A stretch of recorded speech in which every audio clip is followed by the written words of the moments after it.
Good afternoon, everyone. Welcome to the annual Signum Fall Fundraiser Webathon. I am very happy to be with you today and to be celebrating Signum University and our community. I've been reflecting on this a lot, but this is the fall fundraising campaign is always the time of year in which we stop to reflect. And I always am stopping to reflect on our community and our supporters. I've told this story a couple times, but it's worth telling again. It really came home to me.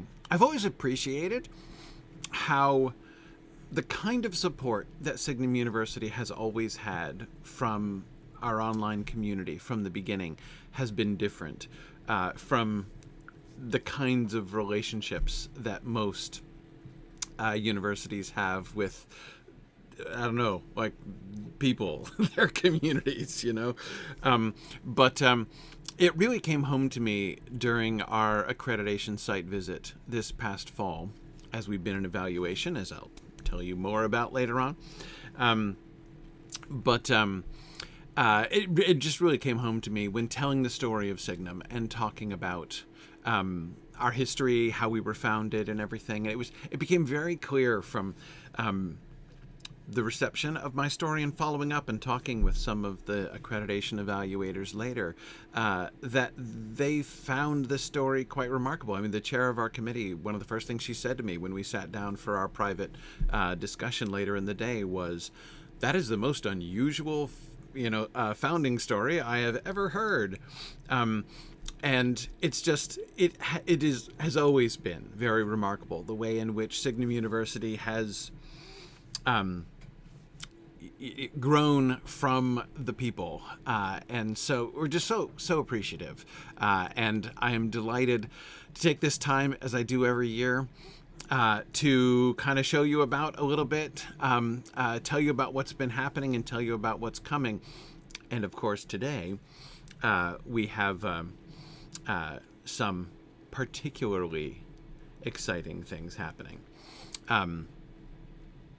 So let me kind of walk you through that. Hang on one second. I just realized there we go. Okay. I thought there was something odd. All right. I just got to fix my my PowerPoint there. I'm good. All right. So let me walk you through what's going to happen today so that everybody knows what's coming up, because it's going to be a fun day. So our first part of the Webathon today is our campus tour. So we are currently in the welcome phase of the campus tour. I'm going to be telling you about the day. I'm going to be telling you about prizes and stuff we're going to be giving away, and I'm going to be telling you what's coming next and talking about our donations and our donation perks a little bit. Then we're going to do, in 4 different segments, we're going to do 4 visits around our Signum programs. And many of you will be familiar with some or all of these programs, but I'm going to be sitting down I'm already sitting down, but I'm going to be sitting down with the directors of these 4 programs to talk a little bit about what's been going on, to kind of catch you up on what's been happening at Signum over the course of this past year, and to talk a little bit about what's coming in the future and the things that we're excited about.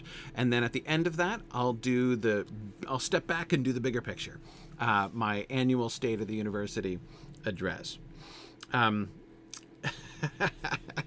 Yeah, I see on Twitch, Brave Brown Bear is asking, is the sign "Beware of the Leopard" part of the tour? No, but I could fetch it. I've got it right over there.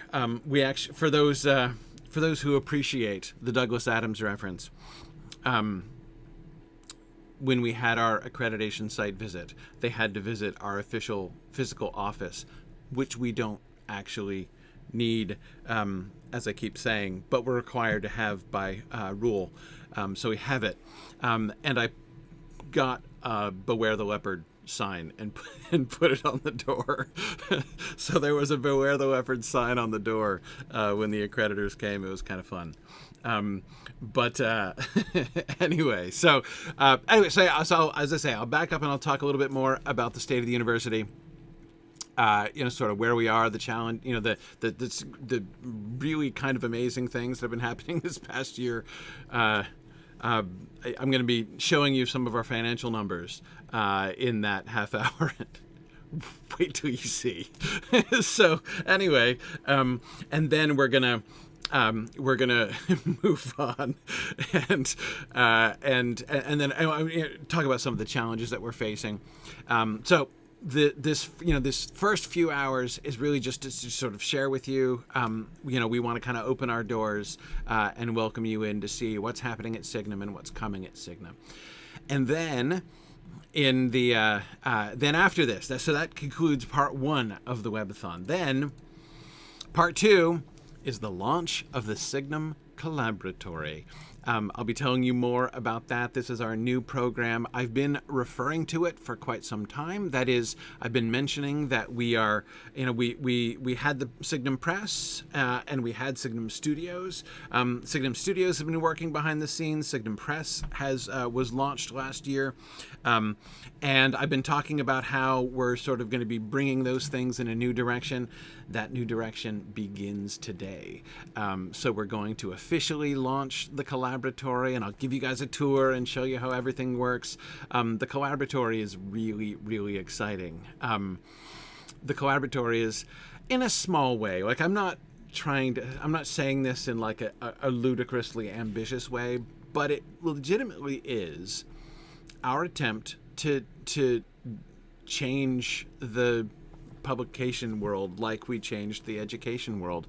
Signum was the first university to be based on synchronous online education. When we launched, the only online education that people did, by and large, I never found anywhere that was anything but correspondence course type stuff, just asynchronous stuff. Which is fine. Like, there's a place for that, and that can be really valuable. But we developed this new model, which then, of course, as you all know, in 2020, everybody attempted to do themselves. So anyway, we have, I've been thinking a lot, and our experimentation with the Signum Press over this past year has really helped me to see a lot. I already knew what many of the problems with the publishing industry were. This past year has helped me to see more clearly a way in which we might be able to change that, to do something that is different and that works fundamentally differently. And that's what the Collaboratory is. As I say, I'll be talking about it a good deal more later. I'll explain to you the whole thing. We will go through, I'll bring in our press and studios directors, and we'll talk about the projects that are happening and the things that are to come. So you can see the stuff that's coming down the pipeline and everything that we're going to be doing. And then I'll give you a tour of our new, we have a custom web app that's been designed for the Collaboratory, and I'll give you a tour around it this afternoon. So that's part 2 of our Webathon schedule, scheduled for between 4 and 6, because punctuality, one of my mottos. So then part 3, after we finish the tour of the Collaboratory, it's time for fun and gaming. Right after the Collaboratory tour, I'm going to do essentially sort of like we are doing in the first part with a sort of a tour of the university. I'm going to tour through the weekly broadcasts that I do to kind of celebrate those communities. And during those sessions, when I go through, and I'm going to be touching on what's been going on and what's coming up in each of the weekly broadcasts that we're doing, I will also be doing the grand prize drawings. People who follow those broadcasts know what I'm talking about. I've been saying this in my weekly broadcasts that we're going to do a big grand prize drawing to give a very special prize to one of the participants from each of those broadcasts. So we'll get there, and I'll explain it. I'll explain in more detail what those prizes are and everything when we get there in the 6 o'clock hour. And then after that, I'm going to return to Lotro and do some gaming for. I'm not really sure for as long as I'm awake. For as long as I will confess that This has been an enormously busy season, and I've not gotten the most sleep this week that I've ever had. So I'm a little sleep deprived, and I don't know how long I'm going to last this evening gaming. In fact, even if you're not interested in the gaming, you might have a good time watching to see if I actually nod off. I've done that before. Fall asleep while playing the game and like have my character run into a tree for a while, right? Anyway, probably won't happen, but as I say, we'll see how long I last tonight. But what I'm going to be doing, we did, of course, my annual Lotro marathon a few weeks back, and we did a 12 or 13 hours on that day, and we made a lot of progress, and I was bringing my main character through the primary epic story arc of the game. But we kind of got to the middle of a really exciting sequence, and then I had to stop. So I'm gonna I'm gonna resume that to try to get to the end of that story arc. For those of you who weren't following and who know the Lord of the Rings online, my main character is in the last portion, the last section of the Black Book of Mordor section of the epic quest line, and we stopped right in the middle of the Siege of Barad-dûr, for crying out loud. So anyway, so we're gonna return to that, and I'm gonna see if I can get my main character all the way to, but not necessarily into Minas Morgul. So anyway, that's the overview of the day. That's the plan. Let me talk a little bit about the fundraising campaign, as this is indeed the conclusion of our fundraising campaign. Many thanks to those of you who have donated. I know I've told this story too, but I can't help it because it's so much fun. You guys are so generous. Again, our relationship with our community is of a kind that just doesn't normally happen. It's just a different sort of paradigm. We were actually confusing not the accountants that we hire, but the accountants that the accountant who was working with the accreditors, who was looking at our stuff, and he was asking me. He was like, "So where do I see, what you've listed as revenue from donations?" And what he was doing is he was looking for the number of large donations we had, right? I mean, I believe that his question, his line of thinking was something along the lines of like, do they just have like one sugar daddy, or what's going on here, right? So he was looking at, and what he found when he looked at like large donations, he's like, so actually there aren't that many large, there are a few donations that count as large donations. But the majority of our annual fund, we raise, we've been up over $100,000 a year for the last couple of years for our annual fund, and the significant majority of that does not come from our largest gifts. And so he asked me, he's like, where does the rest of your fundraising come from? Like, where does that money come in? And I'm like, in gifts from people, giving what they can, like $25 here, $100 here, $500 there. Like that's how it comes in. Like the idea of a genuinely crowdfunded university was simply alien to him. That's not how most universities run. But that's how we roll at Signum. That's always how we roll at Signum. And again, it's clear that the kind of relationship that we've always had with our community, the people that you guys are, and the support that you guys have always given, as I say, is just something like nobody is really familiar with, or can take for granted. Many universities, especially online universities, really struggle to make connections with people, right? I mean, in a lot of cases, the sort of goal, right, is like just to get their name out enough so that when somebody's looking to obtain a degree, they think to go there, right? The idea of not only going beyond that kind of relationship of convenience and building actual human relationships with people, in our community, but in fact, to have those relationships be the foundation upon which the university was built. As I say, it's just a paradigm that is mind-blowing within our industry, especially our niche of the industry, that is to say online education. Anyway, so that has been, as I say, this has just been reminding me again and again of how awesome you guys are, and explaining all of this and looking at the faces of people to whom I'm trying to explain these things has just really, helped me kind of appreciate all of these things anew. Let me walk through, before we move on to our next segment, let me walk through our donor rewards program, because I love our donor rewards program. We love to give people stuff in gratitude for their donations to Signum. So here's how it works. I wanted to go over this because I know many of you have been donating for many years, but we made some changes. We made some changes because, of course, things are changing around Signum, and we want to make sure that things keep pace. So let me just walk through. Here are our, let me try again. This is our donor rewards program. Now, note that the you'll see on the left-hand column there on the red that there are numbers for both annual, like one-time annual gifts, or like totals of all annual gifts, right? And these are tallied by our fiscal year. Our fiscal year runs from August 1st to July 31st,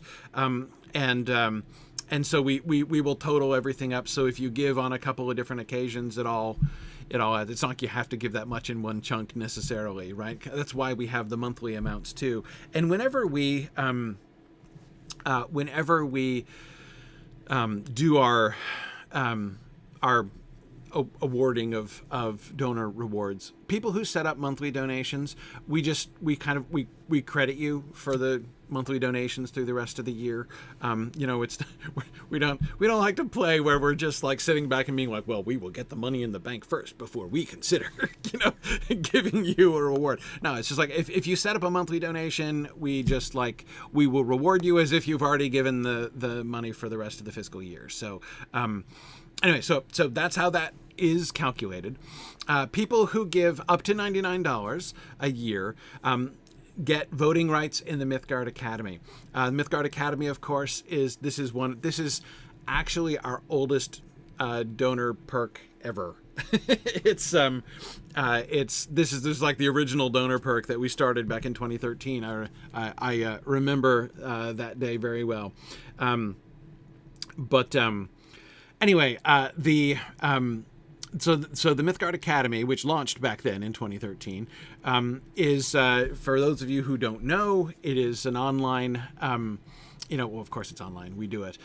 It's a weekly. It's essentially a book club, right? It's essentially a book club, and the sort of the fun thing. Well, there are lots of fun things about it, but among the fun aspects of the Mythgard Academy is that our donors choose what books we do. So I don't decide. I do retain veto powers to protect myself, but I've never used them yet in 10 years. So we have Council of the Wise, who nominates books, and then all of the donors who donate to Signum University can vote on which book we discuss next in the Mythgard Academy. So you get voting rights in the Mythgard Academy to determine the next book. Everyone who makes any donation up to $99.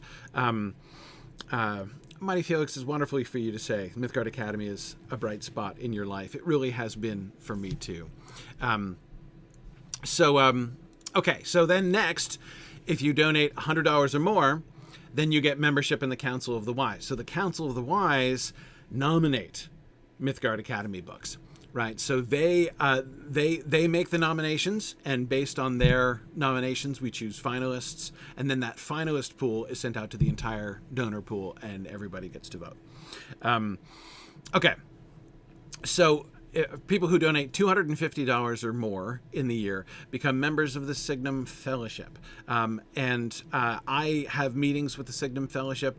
I try to do that monthly. Occasionally I'm very busy and it gets bumped over, but as regularly as I can, I do a Zoom meeting so that I can give updates. I have really enjoyed the Signum Fellowship program. It's been a really great way in which we've sort of, I don't know, what almost formalized that kind of relationship of support that we have with our community, with our donors. And in addition to membership in the Signum Fellowship, you also get some of our Signum annual memorabilia, your choice of mug or bag featuring the exclusive annual campaign graphic. I know a lot of people who have a collection of those.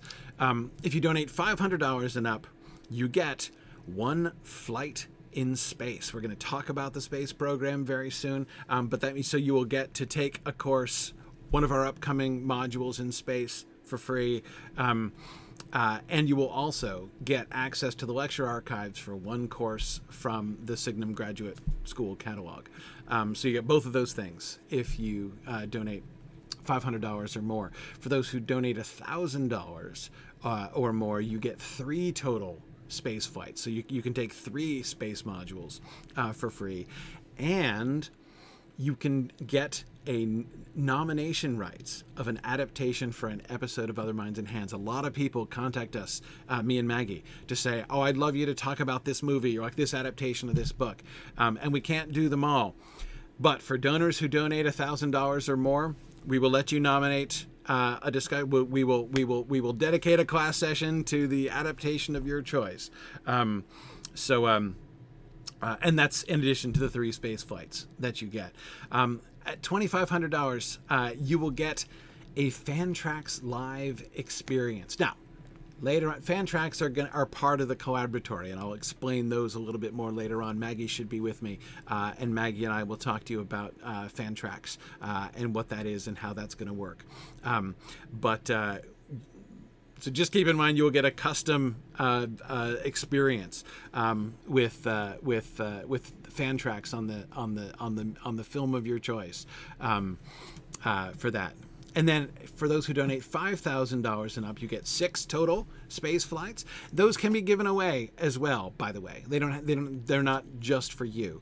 If you want to gift them to other people, you're totally welcome to do that. And you will get a regional moot Palantir Pass, providing you with remote access to all of our regional moots during this coming fiscal year. Not this year because it's already half over already, but for next year, the Palantir Pass, remote access to all regional moots, which is an increasingly large number. For those who donate $10,000 or more a year, I will do a full Mythgard Academy seminar on the book of your choice. Again, I might discuss it with you if I want to veto it, but again, that rarely happens. You'll get to choose your own Mythgard Academy book, and I'll do it. And then for those who donate $25,000 or more, we would love to do something more for you, but we'd love to tailor that individually to your interests. So if you donate $25,000 or more, I'll be in touch and we'll talk about it. And I will be excited to see what we can work out together. All right. So that is how our donor reward program works. As I say, we love to show our appreciation for the donations and for the support that people give by enabling them to be involved in so many of the fun things that we do. All right, so if you want to make it, if you haven't yet made a donation, you certainly still can. Go to the Support Us menu here on the Signum University homepage, and then just click Donate there, and that'll take you to our donation form. All right, so that is how this works. And now, well, only a couple minutes late. Let us move on in our campus tour, and I'm going to bring in a special guest. Let's see, where did my special guest go? Hang on a second. There he is, my special guest. I forgot to pull that up. Okay. Incoming, our special guest, Rob Goslin. Hi, Corey. Good Hi, morning, Rob. everyone. How are you? Very well. Thanks, Corey. Great to be here. So exciting because two years ago we launched the space program, Yep. and now here we are. And now here we are. Exactly. Exactly. So much fun to look back on the last 2 years. Yes, it was at our Webathon back in 2021 when we announced the space program. As we've been building up to the announcement of the collaboratory program, Rob, I've been thinking of you a lot over the last few days as I've been doing Right. those things that you do, trying to get all the things and pieces in place for the announcement. And I was remembering very fondly back to the time when those weeks when you and I were together, not getting very much sleep as we were as we were preparing for that. So Yeah, those were very wild times. Yeah. yeah, yeah. So Rob, of course, is the director of our space program. Rob, let's talk a little bit about sort of space from this past year. 2023 has been a really interesting year, and there were some kind of new things that we experimented with this past year. Yeah, yeah. Thanks, Corey. Many of you may already know about SPACE. So it's our it stands for Signum Portals for Adult Continuing Education, and so we run every month personal enrichment courses. And so our motto is learn what you love with others who love it for the sheer joy of it. And that describes our community. It's there's been just such a love and a joy brought by our students, our preceptors who are passionate about the courses that we offer, and that describes just a little bit about us. Actually, one student called Space the candy store of Signum, and Yes. so many. Corey will mention many exciting things today, but don't forget that space is where the candy is. Space is where the So, candy is. Exactly. Yeah, it's been such a one of the things that really, I mean, it was one of the things that inspired the launching of the space program is the fact. So, like our graduate program, our MA program, is really cool. I mean, Rob, as you know, you're an alum of our MA program, right? So, our MA program is really cool, but it's a graduate program, which means it's not for everyone and for everywhere where they are, right? I mean, it's intense, like it's a graduate program, and so there's a lot of work, and not everyone is at a place where they can commit to the kind of commitment that is involved to complete a master's degree. It's kind of a big deal, and we like to celebrate our students who do it. And we have a really robust population there, as we'll talk about when we talk about the grad program later. But the point is, there were always a lot of people who were really wishing they could, do that, but they couldn't afford to do as much of it, right? They couldn't afford to, and so yes, the way that space has grown. Candy store is exactly right. I think of those candy stores with the huge displays of like every different kind of candy, right? And space is kind of like that, right? I mean, so this is a little glimpse of some of the modules that we've been offering, and you just look around and it's like, oh my goodness, it's almost everything, right? That people are, that our people are interested in, and it's really cool. yeah, like I think one message we get from students is just they appreciate how it's flexible in that, if they're traveling 1 month, they can just take an off month. They can jump in when they are able to because they're just month-long courses. So they're 8 hours. Usually we run our courses twice weekly for 1 hour sessions. So, and how it kind of works operationally is I will put forward usually around 20 to 25 candidate modules. And so right now, February is our candidate month, February 2024. And our students vote on the courses that they want to take. And so it really is student driven in that sense, right? Yes. And so what would you like us to run? Oh, these courses. And the moment we get five votes, originally it was 4, now we're looking around 5. The Mm-hmm. moment we get 5, we can confirm it immediately. And it's something that's actually been new, kind of early confirmation. We confirm it immediately, and you can start booking on your calendar. But it's so exciting. Looking at this last year. Oh, I should mention, our team, we do a happy dance every single time we get those 5 votes. But Yes. anyway, looking back at this last year, we ran over 230 courses in space, so about 20 courses a month. It's staggering Yeah. how many. And if we were to wind back 2 years ago, our launch month is so exciting. We ran 5 courses then. Now we're running about 20 a month, and they're intimate courses, like in that we've got a passionate preceptor. They are our heartbeat of the program. But we have average 7 students. And that's actually in our launch month, we had 7 students per class. And so we're still having that intimate group size. They're fun. You do it because you love the subject, but you can still go very deep. So mentioning the master's program, we have many students Mm-hmm. who are having an off semester or are returning alums, and they get to dive deep into the language that they were taking, well, part of the MA program, for Yes. example.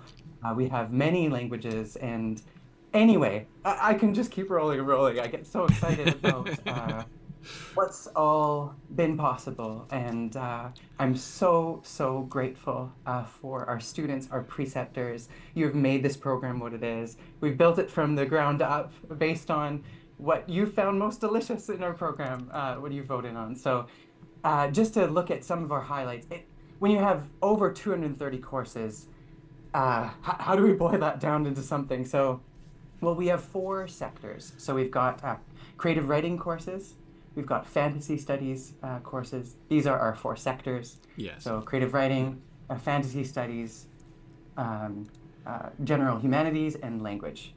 And so across those, just to bring out some highlights, uh, we had a 12-month series. This is the last month of Home. Yes. So this was a brave James Tauber who has been who's put this series together. And so since January, we've had over around 70 students participating throughout the year, and almost 20 have taken it all 12 months. All 12. Yeah. And all 12, yeah. So James Tauber, he does a lecture once a week, and then we have a discussion group preceptors, subsection preceptors. So we've had Dr. Sarah Brown, Patrick Lyon, and Tom Hillman lead those. And every month we have John Garth coming to provide a guest session for students. It's been so exciting. So Yeah. that has been one of our series this year. And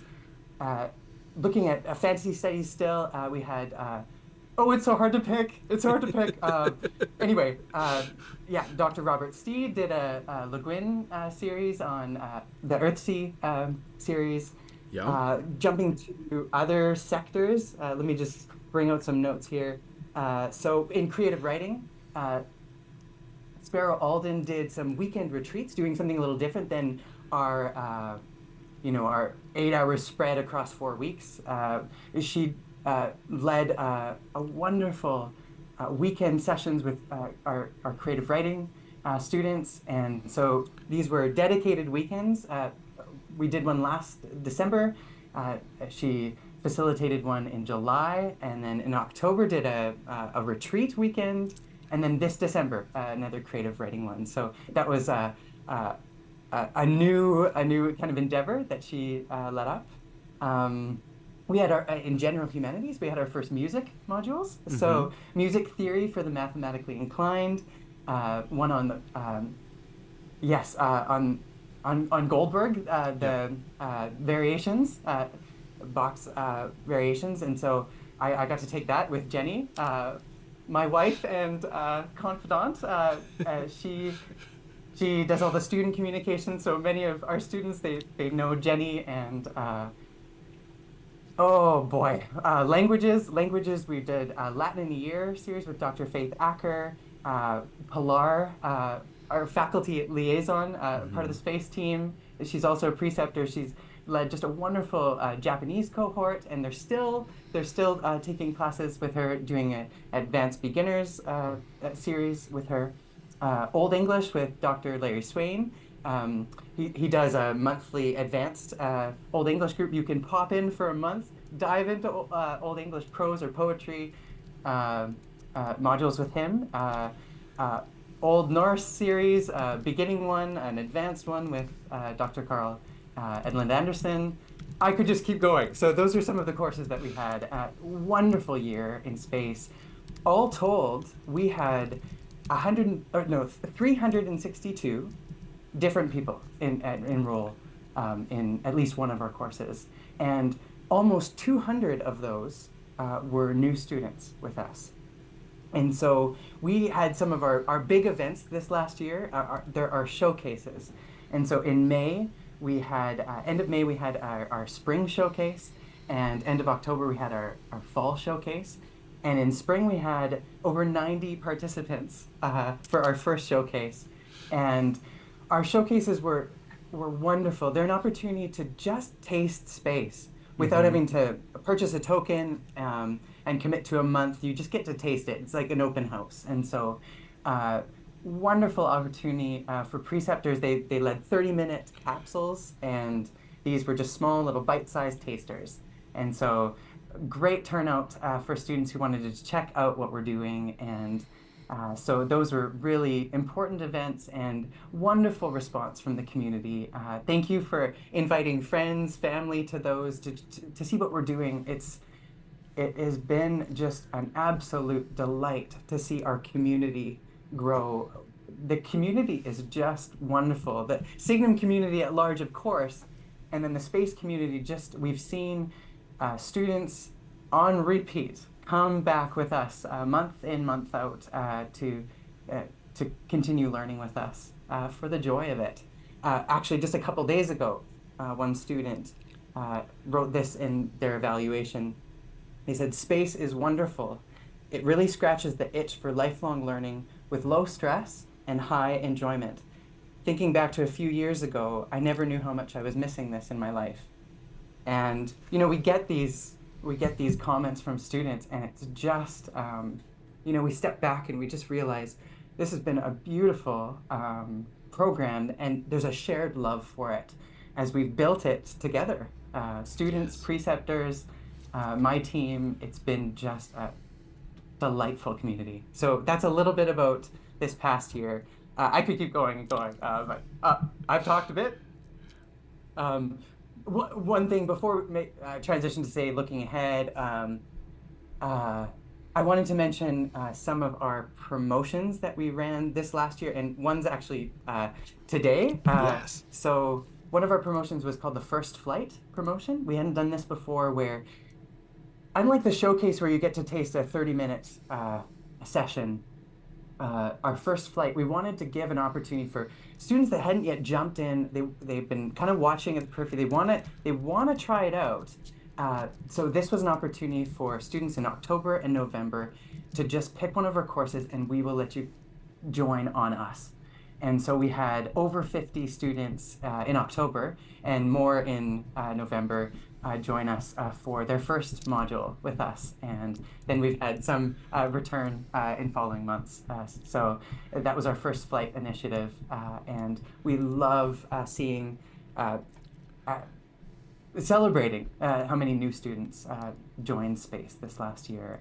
Again, almost 200, 192 new students. So that is awesome. Absolutely joyous. Yeah. Hey, I want to do something really quick on the subject of promotions and stuff. Let's give away a space flight to people who are watching right now. Shall we do that? Yes. Let's do it. Okay. Yes. So here's how I'm going to do it. I'm going to do a drawing. Like we're going to do a live drawing. Well, we'll do it in a few minutes. So hang on, let me just tell people right now. I'm going to paste in a link. For those who have been watching my broadcasts, this is a very similar form. It's a very simple form where you just have to put in your name and email. Put in your name and email right now, and at the end of our session in like 15 minutes, I'm gonna do a drawing, and we're gonna give away a flight in space to somebody who's here. Fantastic. Yep. So we're not using raffle on Twitch because we've got people on Twitch and YouTube and a bunch of other places here. So we're including everybody. So just click on that link, add your name to the list, and we'll do a drawing in a few minutes, and we'll give away a free month in space to one of our awesome upcoming modules. All right. Sorry. Let's keep going. Looking forward to seeing you in space. We have a promotion just today. It's called the 5 to 6 pack promotion. And so, again, our modules are run on a token system. So if you want to vote for a course, you'll need a token to set aside, your commitment. I want to take this class. Or to enroll takes a token. And so it allows you to participate in one month with us. And so our 5 to 6 pack promotion is anyone who purchases a 5 pack of tokens, we'll up it to 6. We'll give a bonus token. So it's a promotion we've run before, and has been a delightful way the community has let us know, hey, we're in this for the long haul. We want to keep taking classes. So thank you for those who responded. But we want to be sensitive to those who can't purchase up front a large token pack size at times. And so I wanted to mention too, we have, like what Corey mentioned, you can gift your tokens away. Yes. If you want to gift one to a friend or family.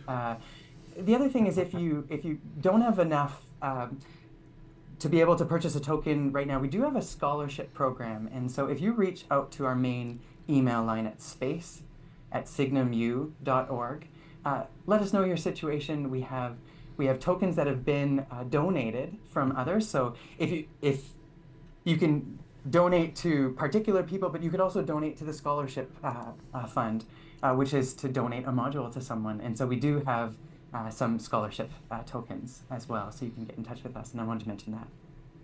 Yeah, awesome. Yeah. No, there's so many. I've really enjoyed the giving away tokens part. I've been able to. Rob, as you know, I've been purchasing and giving away tokens to my own family members. Who have really enjoyed. Both my son and my father have both been involved in space classes. So it's been it's a really fun way to get involved. It's a great, and of course, like space tokens make great gifts. Just saying, we are in the holiday season here. But anyway, yeah, no, that's really good to know. So let's talk a little bit, because our time is limited. Let's talk a little bit about some of the things that are coming. I know you've done so much to, you mentioned before about how we have tried from the very beginning of space to make our space modules as responsive as we can to the interests of our students, right? There was this, the ideal that we're sort of shooting for, it seems almost theoretically impossible, right? Nobody else does this, and there's a reason. There are reasons nobody else does this, right? Normally, when you're going to sign up for classes, there's just like a list of classes. Like, here's what we offer and the time slot in which we offer them. Take it or leave it, right? That's normally how educational institutions do their classes. Or if you're doing something totally asynchronous, right, like a correspondence course kind of thing, well, then you can have a catalog and you can let people choose out of your catalog, right? What we're doing in space is trying to do the best, to combine both and to do the best of both worlds, to have essentially a catalog of courses that people can select and we'll do them live. And what you get when you select it is not just being able to, not just consuming something in privacy, all by yourself, but being a part of the wonderful space modules that we've had with a dedicated and passionate teacher of the subject and fellow students there learning with you, and wonderful discussions. So again, most people don't even attempt to do this, to basically have our entire curriculum, our offerings month by month, determined by the interest of our students, by the choices of our students. And Rob, over the course of the last 2 years, you have made so many developments and refinements of this program to try to address our students' needs more directly, to try to make it work out more efficiently. Of course, we had the enormous, wonderful step forward that was the launch of BlackBerry way back a year and a half ago now. And I'll be talking with James, and we'll be talking about BlackBerry a little bit later in our campus tour here. But anyway, so I know you've been working on you've been continuing to work on stuff to sort of continue to develop this process. Mm-hmm. Yeah. Oh. No, go ahead. Yeah.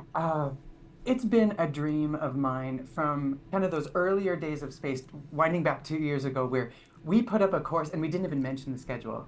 We said, vote for it, and we will schedule it with the preceptor and all interested voters according to your time. We will schedule this to you. And over time, as we've grown, we've had to pick times. And anyway, it's a dream of mine. It has been a dream from, I think, month 2. I remember you talking about it. To flip it again. So next year, 2024, we hope to bring in incrementally what I'm calling the launch pad. And so if you think of space, if you look at our directory, we have over 400 modules. We have over 40 series. We've got a lot of courses.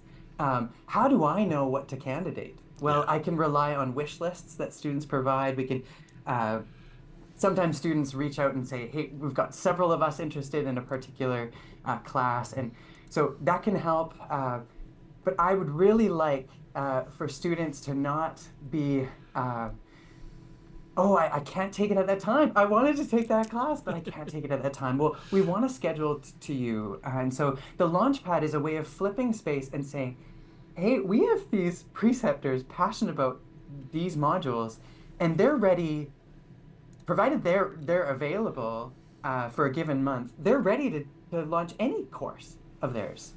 And so what we need is, that critical mass of students to commit to, and we can schedule a group. So the Launchpad is basically the statement, all 400 plus courses of ours are available. Yep.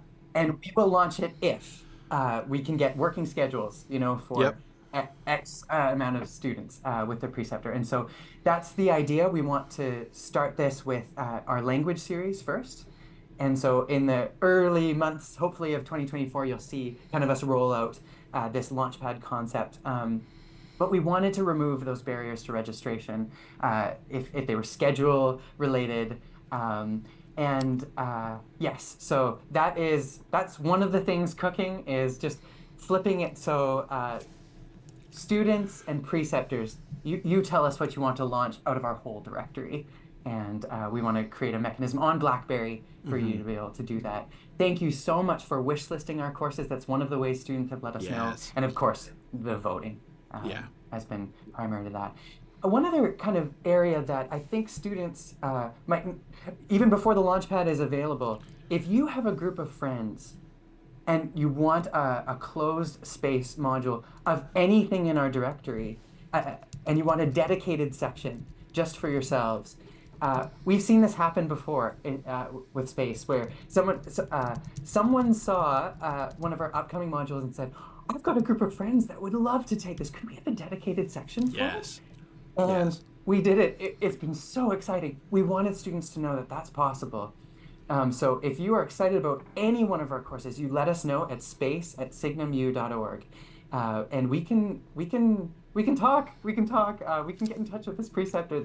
They just love teaching their courses, and so we would love to try to make that possible and accommodate that. So those are some of the big kind of ideas: the Launchpad, dedicated sections. If you have a group of you that want to take a private section, we've just recently created a student portal on BlackBerry. So this is just it's a page on BlackBerry that we want to design based on kind of the links that you're interested in, what you want to hear from us, the space team, and it's a place for you to get information to kind of co-design with us what you want to see there. And so that's something you can find on BlackBerry now. Yes, in terms of upcoming courses for 2024, do we have time? I don't know. Corey, can I mention some of our upcoming Yes, courses? yeah, you can. We'll get about 2 to 3 minutes, but you can definitely hit some of the highlights because I know there are highlights for the coming year. Yes, yeah. Okay, before we do that, I wanted to, Jenny has helped. We put together a list of everyone who took a class with us in 2023. So of the 392 students, and we're going to be doing some giveaways today, just like Corey mentioned. Also from those who are tuning in today, what we wanted to take from our 2023 students, and so we have 2 token draws. And so join me in on your table wherever you are, drum roll, and taken from those students, Jenny. We've got some names, Jenny. Okay, so drawing. Okay. Ace B. Ace B has won a token. All I right. hope I'm saying that right. Ace. So AC took 3 sessions of home with us in 2023. Congrats, AC. Jenny will be in touch with you, and we look forward to seeing you in space again. And we'll do one more token draw. So join me at your tables. Drum roll. Okay. Jackie F. Jackie, Wins a token awesome. today. Jackie took Realm of Honor with New Beta Right. in 2023. So Jackie F, congrats, and we'll be awarding these bonus tokens sometime through today. So congrats, AC and Jackie. Okay, if we have some minutes, next year we have we spotlight course from each sector in the upcoming months, and so I'll just kind of throw out some of our upcoming courses. We have a series put forward by the collaborative creative writing preceptors, and we're so excited about this. It's called Novel in a Year. We've already Yes. have a great turnout for our January class, and so all through 2024 we have a Novel in a Year series in creative writing, and so you can January through December join us for that. So let me just And that one is get not my like that's not like a series which, like, if you miss January, you're out. The people are going to can kind of come and go. People who do go through the whole year will get like the benefit of all of these different elements of support as you write your novel in a year. But as I understand, I remember Sparrow telling me. I remember conversations with Sparrow about this sort of thing are always so much fun. I remember Sparrow telling me about this program, and it seemed really exciting how people could, like that, because that's always the problem with long series, right? You feel like you miss the first couple months, and you're like, oh man, now I've got to wait for next time around. But that's not the case with Novel in the Year, right? Yeah, jump in any month. I think it's only October or November. I might be misremembering where. Anyway, Right. outside of whichever Yeah. month that one is, yes, jump in any month. So, yes, you don't have to take it all the way through. And also in creative writing, so January it's plot and structure with Sparrow, Kate Connors, and Christopher Bartlett. Character and voice with Dr. Julian Barr and Christopher Bartlett in February, and in March. Julian Barr and Will Estes in creative writing. In our fantasy studies sector, in February, we're doing J.R. Tolkien's Letters. This is with Dr. Sarah Brown leading a section, and Patrick Lyon another section. They have been our discussion preceptors in our home series, and now they want to offer a series on the new revised and expanded letters of Tolkien, and so I think it's 150 new letters, just published November, and so they'll be leading courses on that in February. Also in fantasy studies, we have a very dedicated Terry Pratchett group with Dr. Sarah Brown as well, and so in January they'll be taking class, and then we'll see more Pratchett in 2024. Also, Patrick Malloy will be candidating Exploring William Gibson's Jackpot. And so that's another one of our spotlight courses. That's in February. So one of our candidates. So vote on our candidate modules that you're interested in. In general humanities, in January, we have Dr. Robert Steed doing Exploring Romance of the Three Kingdoms. Was one of our spotlight modules. And then also in general humanities in March, a spotlight one to look forward to is Intro to Classical Mythology with Joshua Sosa. Our language sector, oh boy, okay. I've got to be quick here. Our language sector in spotlighting, just like we did the Latin in a Year series with Dr. Faith Acker in January, intermediate Latin translation. And so she's now going to be alternating with Dr. Larry Swain, doing an intermediate series for our Latin. And it's important to mention about our languages. We've got, our beginning courses, we've got our intermediate classes, and we've got advanced ones. So wherever you sit, if you're an early learner or you've been hanging out with these languages and want to jump back in, we've got a lot of languages available, historical and modern. In February, Old English, Dr. Larry Swain is going to be offering a new cohort of that. And then in March, Sean Gaffney doing Introduction to Morphology. It's one of our spotlight modules in language sector. So yes, we're so excited about 2024. Look forward to the Launchpad stuff where we'll be sharing some of our newest kind of flip of the program and scheduling more to your availability as much as we can. And remember, throughout today, you're going to hear a lot of wonderful things, but space is the candy store of Signum. So come join us. The candy store of Signum. That's right. That's right. Absolutely. Very cool. Thank you so much, Rob. I'm gonna do our drawings. So I'm doing drawings all through the day.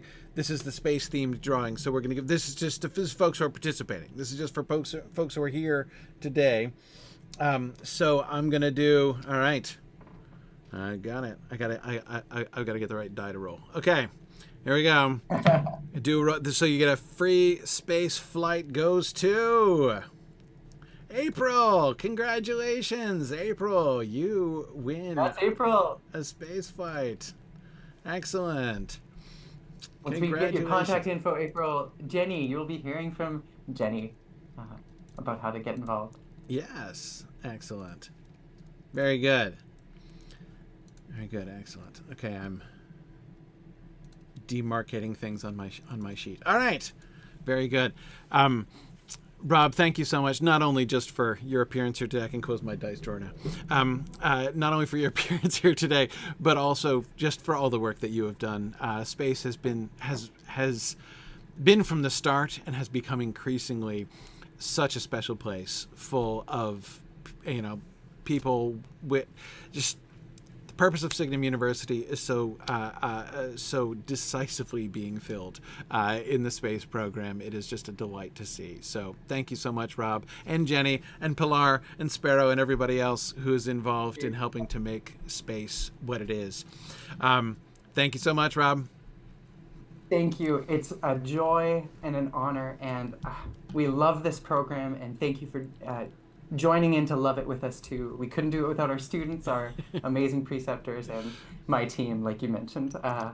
Wow, love you guys, and look forward to seeing you in space. Very good, very good. Thanks, Rob. Thanks, Corey. Okay, the next stop on our campus tour, we are going to talk about our events program. Our events program. This is something we've been doing for some time now, but which we have been consciously expanding over the last few years, and it's been, I think it's enormously important because Signum has always, we've always been and we will always remain a completely online institution. We believe in online communities. We believe in the kind of relationships and the quality of community that can be built through online relationships. One of my very first premises when I began Signum University was that the internet should be used not just to distribute content, but to connect people. And that's always been really important, and we value that. But there is something about being able to get together in person. And we felt that it was really important to supplement and thereby enrich our online programming with the regular opportunity for people to get together in a place and enjoy some time together in each other's company. So we're going to talk a little bit about what's been going on with Signum Events and what is coming up. And I'm going to bring in someone who will probably also be known to many of you. I'm going to be bringing in our new director of events. You may know her as the Queen of Mythmoot, Laurel Stevens. Laurel, thank you for coming. Hello, good afternoon. Yes, so excited to talk about events, our event program. You know, it's funny. It's one of the things whenever I'm like doing my weekly broadcasts and stuff and I bring up upcoming moots, like there's always so much, like it's always every week a struggle not to get sidetracked with people being like, oh, like you should come here and do a moot here too. And every, you know, it's like, it's always a whole discussion, right? Because there's always so much enthusiasm about this. Anyway, so our events program is always, it's always such a delight. So let's talk first, Laurel, about Mythmoot, which is where you've been involved, at the center of Mythmoot planning now for several years. Let's talk about the coming year. We're on Mythmoot 11 this year, is it? We are. We're on Mythmoot 11. We're second year of double digits here at Mythmoot. That's right. And we'll be returning once again to the National Conference Center in Leesburg, Virginia. So for those of you who have attended in person before, it'll be very familiar. Yeah. And again, it's in June. And this year it is June 20th through the 23rd. So right after the holiday of Juneteenth. And also not intersecting with Father's Day. We try to avoid those holidays. Yes. Yeah. And I can show... Yes, show. Here we go. Here's the theme and graphic for Mythmoot 11, The Resilience of Imagination. Talk about that a little bit. That's a real, I've been always sort of surprised and intrigued by the themes that you guys come up with for Mythmoot. They're very interesting and very thoughtful. Tell me more about this one. So we had a lot of fun with this theme because it always happens as we get closer to Mythmoot actually happening. We get very bogged down with details, so we need some creative. So we start brainstorming the next theme right as actual Mythmoot is coming up. So as Mythmoot 10 was coming up like the week before, we're like, we have ideas for the theme for next year because this is a fun thing to think about. That's not how many chairs do we need in this particular space. And there was a quote by the author Maxine Hong Kingston that we were really drawn to. And essentially it says, in a time of destruction, create something. And we've always had a creative component at Mythmoot, whether it is creative presentations, we've partnered with Writer's Space for writers' workshops. We always try to have either an author or an artist as one of our guests of honor. We always want to keep that creative element with Mythmoot, but this year we really wanted to focus on it. Yeah. And that quote, we didn't want to just reuse the quote as our theme, because we do want to encompass as much as we can. So we went back and forth. I think this was the year we had the most iterations of the theme, because it was really hard to decide on a theme that we thought encapsulated that phrase really well. Right. And we ended up finding a really good quote also by another author, N.K. Jemisin, which, if you've heard of the Broken Earth trilogy, very popular modern fantasy. But she said, we all have futures, we all have pasts, we all have stories. And we all, every single one of us, no matter who we are, and no matter what's been taken from us or what poison we've internalized or how hard we've had to work to expel it, we all get to dream. So those two quotes were what we really heavily pulled from as we were trying to format the word phrases for our theme this year. Yeah, no, I think this is a marvelous theme and a really important one. It's something that I it's something that I think about a lot too. I mean, one of the things that I feel like I've heard a lot from people, just kind of looking around the world and looking around, at the, whether you're looking at the international situation or whether you're looking at the national political situation or whatever it is. And, I've been sensing this kind of increasing despair that things will change, despair that things will get better, right? And the idea of saying, well, okay, there is a thing that you can do, right? You can create something. It makes me think also in part, Laurel, of Tolkien's talk about escape, right? Escape and escapism.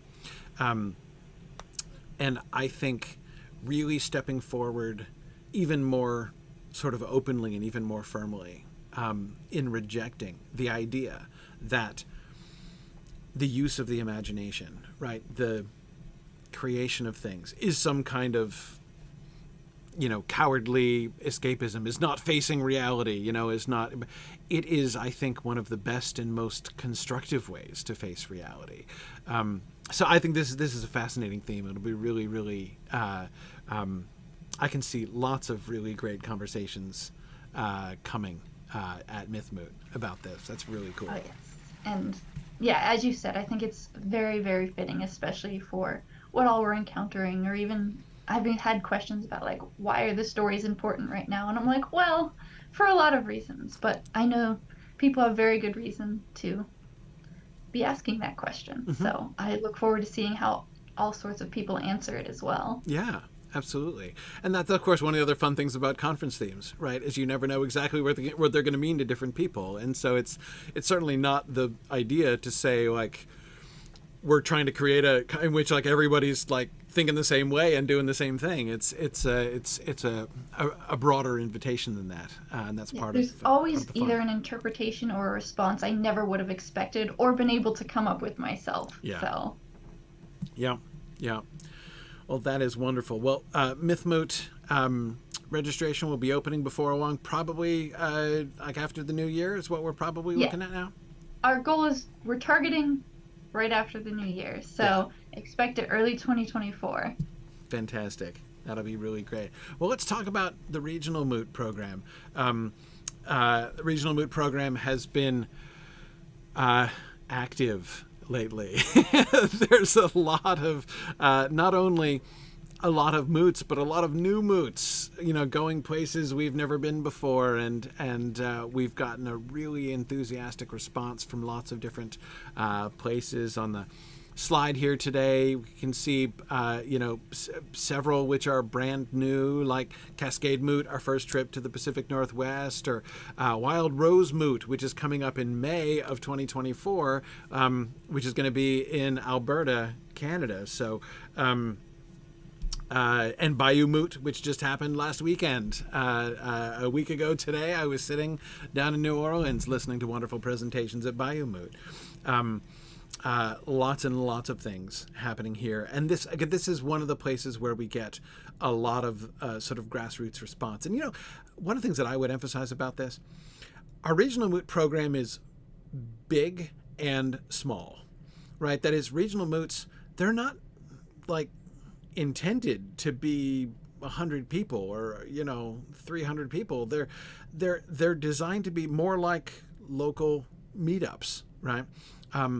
The idea is that sort of the fundamental goal of the regional moots is to provide an opportunity for people from an area to get together and kind of find their tribe, right? I mean, the most common reaction that I hear from people who come to regional moots, and there are a lot of first-timers at every regional moot. There's a lot of first-timers.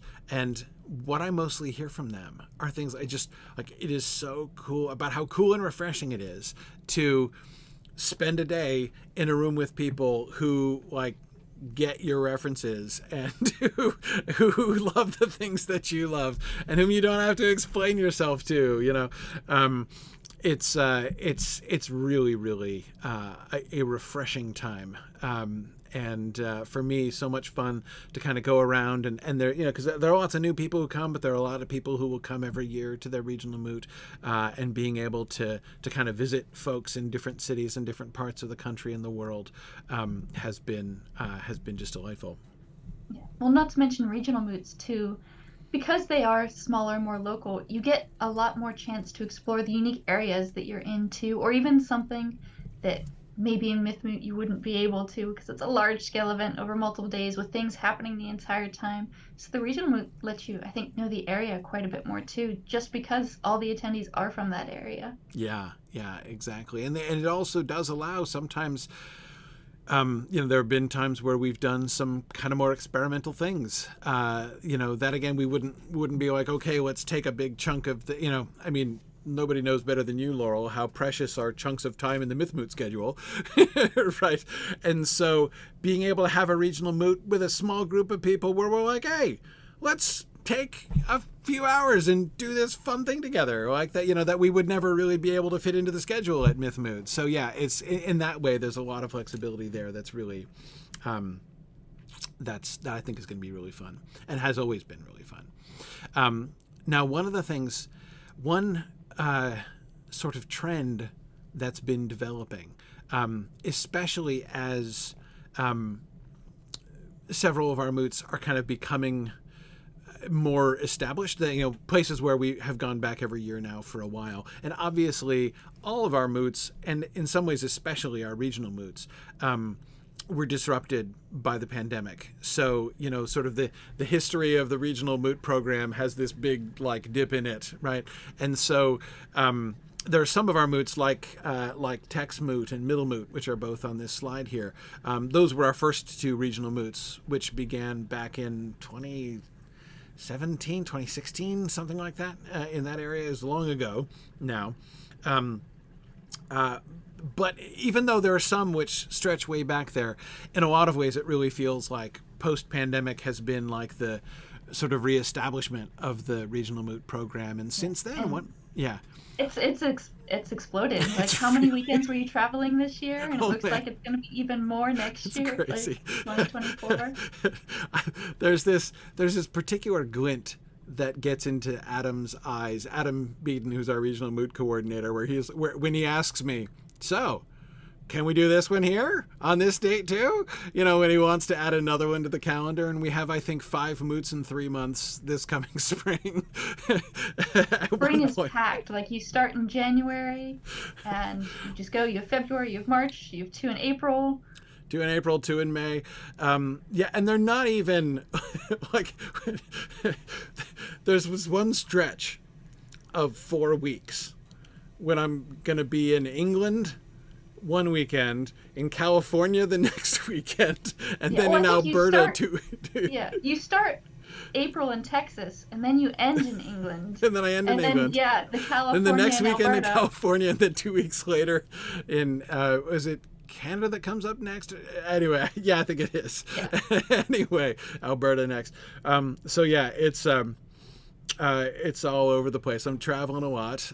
Fortunately, I love being on airplanes, and it is my most efficient work time anywhere on Earth. So I just love being on airplanes, which is a good fit. But anyway, one of the things that I was going to add also was one other way in which a lot of the regional moots have been kind of growing is not just growing in number, but they're kind of spreading a little bit too. Like, for instance, New England Moot, we're going to do a second day this year. This was something that a lot of people at New England Moot were really hoping for, to do some activity together, some sort of separate activity together on the day before. There was discussion, for instance, about the possibility of watching the Peter Jackson films on the huge Studio Lab screen, in a marathon the day before, and then having the moot the following day, or whatever. Anyway, well, it's not yet decided, I think, exactly what we're going to do. But this idea of being able to it's a really wonderful extension of the whole purpose. Again, the whole purpose is connecting people, right? To enable people to really thrive in community and find their tribe, as I said. And, you know, one of the things that was most, when I look back on 2023 and our events, one of the things that was most exciting for me was Osmoot, our first Osmoot back in January of 2023, which is also our next Moot coming up now, our second Osmoot in January 2024.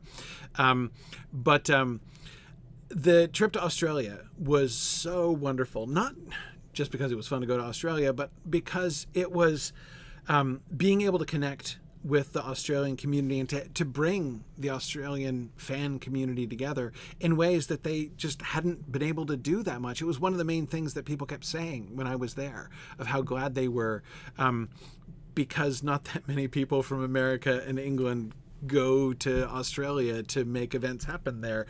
Definitely Usually one of our most enthusiastic responses. Yes, absolutely. And so we did last year, and we're planning to this year again. We're doing a whole 3-day conference down there in Australia. And, you know, this idea of some of these kind of growing and becoming, you know, that there's a way in which it's sort of, well, I won't say blurring the lines, but in some ways blurring the categories. You know, we always had there was MythMoot, which is our multiple day conference, right? And then we have this thing called a regional moot, which is we had a very clear sort of template for it, right? It's a 1-day conference and everything. And now it's kind of developing a little bit. You know, there are some places and some times where we're going to be doing multiple day stuff, and we're going to, you know, we're interested to see, to encourage organic growth. Especially as the regional moots get more and more creative with the opportunities that they can bring based on where they're located. Yeah, exactly. Look at me. I'm being really forgetful because I'm tired and also because I'm me. Let me just, before we go any further, because I want to do another drawing. I want to do another drawing to give, because I want to give away a regional moot ticket.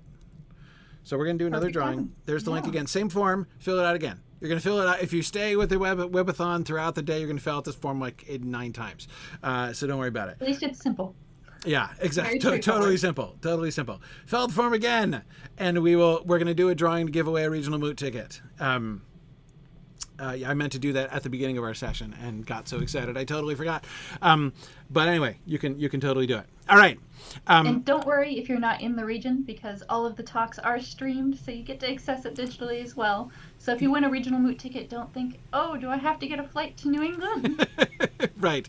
It is something, and this is, of course, one of the things that has been one of the actually sort of the most enduring impacts of the pandemic on Signum actually was we didn't do any hybrid stuff. We didn't do any online stuff originally back at the beginning with MythMoot and stuff, you know, with our first regional events. Well, we were testing it directly before the pandemic. We had a sample trial year, and then we had trial by fire that was 2020. Yes, so we were like half a step ahead of most everybody else there, but yes. We were thinking about it. We had taken steps, and then we're like, okay, now we have to jump in. Now we have, exactly. Yeah, no more toe dipping at that point. But it's something that we've committed to moving forward because it's been really, really wonderful. And often we have, Bayou Moot last week was actually a great example, where we had the people who were attending online outnumbered the people who were sitting there in the room about 2 to 1.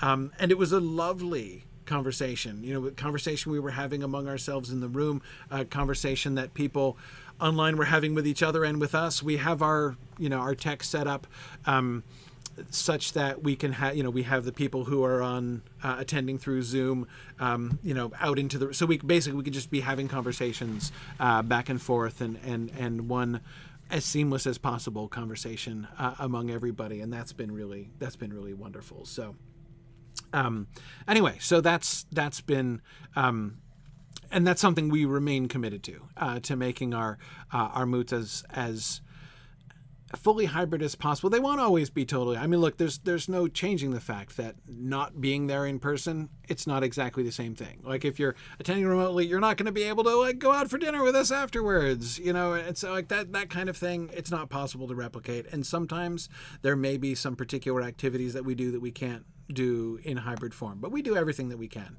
to try to make that as accessible as possible to everybody. And many props to Druid's Fire, who is our digital moot facilitator and our Zoom mistress at every moot, who does such a wonderful job in including folks there.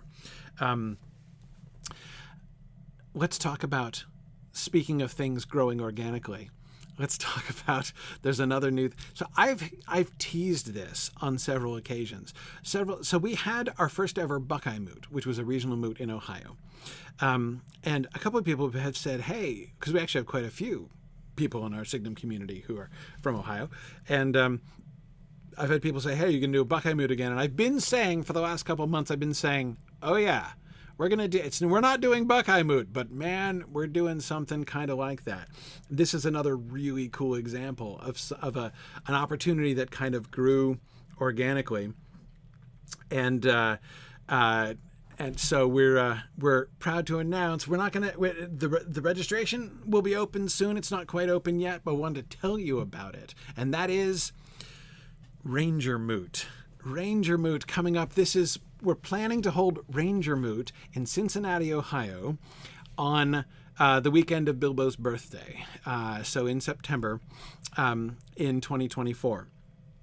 And Ranger Moot is going to be like a regional moot, but it's going to be different in that it's going to be focused on outdoor activities. So we're going to be hosted at a really big Boy Scout camp, basically, where there's going to be there's so many things. Well, not basically. It is a Boy Scout camp. It is a Boy Scout camp, right? It's literally a Boy Scout camp in every way. And we're going to be doing, oh my gosh. So we're going to be doing some like traditional moot activities. There will be some talks and presentations and stuff. But there's also going to be a lot of outdoor stuff. We're going to be on the river in canoes. We're going to be doing archery and axe throwing. We're going to be doing, reenactments. There are so many reenactments I want to do because we have all of these facilities. Like, there's like a palisade fort and a castle, which we could attack. I'm like, are you kidding? I'm like, I want to do a reenactment of the Battle of the Fords of Eisen, like the whole Battle of the Fords of Eisen. Oh my goodness. So we're having a lot of fun planning this and trying to think of ideas and what we can do with this new space. And it's a perfect example of the way that regional moots are really taking advantage of what's around them and getting creative. Yeah, because it turns out that in Cincinnati, there's this enormous Boy Scout camp, but it's like within the city's city beltway. Borders. Yeah, I mean it's right there at the city. I mean there are lots of huge, cool Boy Scout camps across the country, but most of them are in the middle of nowhere. Yep. Right? This is a huge Boy Scout camp with all of these awesome outdoor facilities, which is also like a 5-minute drive from 15 hotels. So, but people can come and camp, people can come and stay in cabins on site, people can stay at local hotels. So there's a lot of variations and possibilities. But anyway, we're pretty certain we're going to make this a multiple day event for the weekend. Friday through Sunday, at least Saturday and Sunday, of Bilbo's birthday weekend in September of 24. More details to come. Registration will be open before too long, but this is, again, just a marvelous example. We're aiming to try as many things as we possibly can. Yes. Yeah, this is going to be so much fun. So anyhow, that is one of the fun new things. In addition to many new regional moots that are going to be happening, in regions and stuff that we haven't been to. We haven't even finished settling the fall calendar. We're still adding new moots to the spring, in fact. Anyhow, so Ranger Moot's going to be great fun. Anything else you wanted to add about kind of where we're headed? I know there's in a lot of ways, it's really just kind of the sky's the limit depending on what opportunities arise and what people are interested in. Ranger Moot, for instance, came about because we have the person who's the director of this Boy Scout camp, and who attends Exploring the Lord of the Rings, was excited, said, "Oh man, you guys should come here and do a moot." And, we had a conversation with him and we're like, yes, we should come there and do a moot. Yeah. And like you said, the benefit of the events is that it's there for the Signum community. So Events has an email, events@signumu.org. So if you are part of our community and you're like, ooh, I like the sound of this, feel free to reach out. Yeah. We welcome ideas. If you have volunteers in an area that you think you want to host one, Adam, as our regional moot coordinator, is phenomenal. And he or I are happy to answer questions and field ideas, because the community is bringing the creativity to these events that makes everyone so excited to attend them. Absolutely. All right. Well, let's do our drawing. So let me see. I got to do math now because let's see. So I've got how many people? Okay, all right. I'm good. So let's do a drawing. Free ticket to a regional moot of your choice. And the winner is Devora. Devora Allen is the winner. Congratulations, Devora. How wonderful. Devora was just at Bayou Moot. Just got to see Devora and meet her husband last week. Congratulations. All right. And we have your contact info, so we'll be reaching out. Yes. Excellent. Wonderful. Thank you. Thanks, Laurel, so much. You and Adam both do such a wonderful job with our events. And with the two of you together, I think, events over the next few years are going to be pretty exciting. So I'm excited to see them grow too. Absolutely. Thanks so much for that. All right. Appreciate you stopping by today, Laurel, and we're going to transition to the next stop on our campus tour. Thanks. Have fun. And the next stop, indeed, is our graduate program. So our graduate program is, of course, the OG Signum program, right? This is where Signum began. Certainly, where it began to be Signum was with the launching of our MA program back in fall of 2011.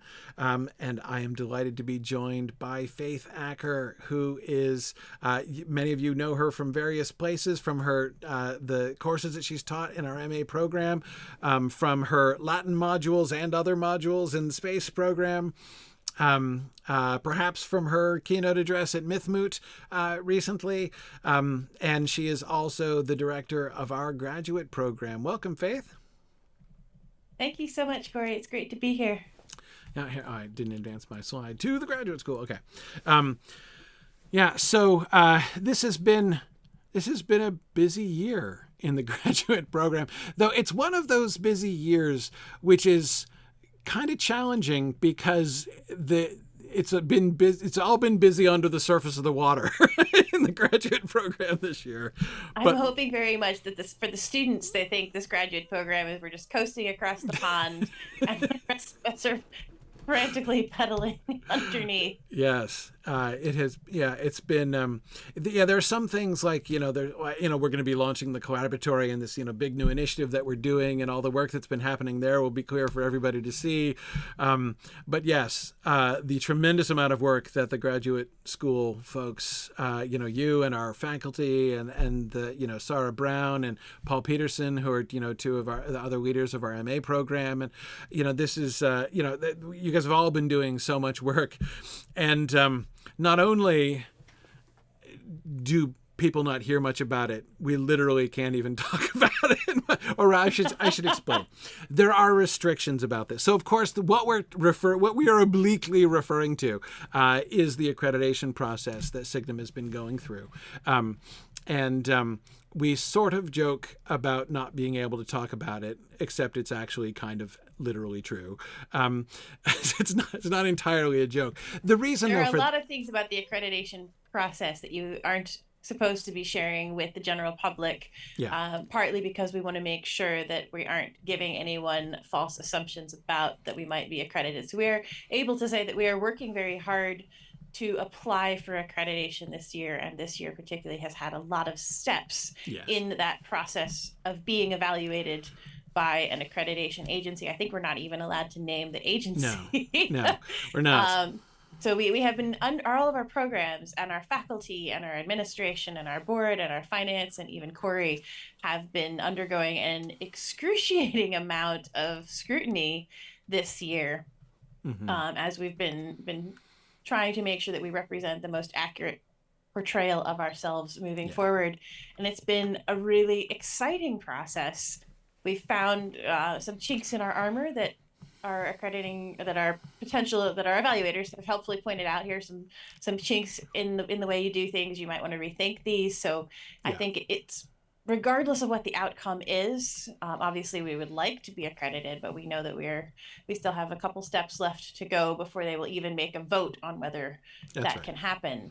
But it's been a really rewarding process, I think, for those of us closest to it, because we've really gotten to reflect on how much Signum has grown and what we've managed to do in the last decade, and also some things that we started that were really casual. We've been able to tighten them up and do them more the way that a real university would. So Corey likes to describe it as growing up at last. Growing up, that's very much what it's felt like. And I'm going to be returning to that theme during the State of the University address. But yes, it's definitely been one of the trends of 2023, this growing up and adulting, basically. So that's, and certainly the graduate school has been kind of I was going to say taking the brunt, but that makes it sound like we're under attack, has been leading the charge there, perhaps would be a better way to say it.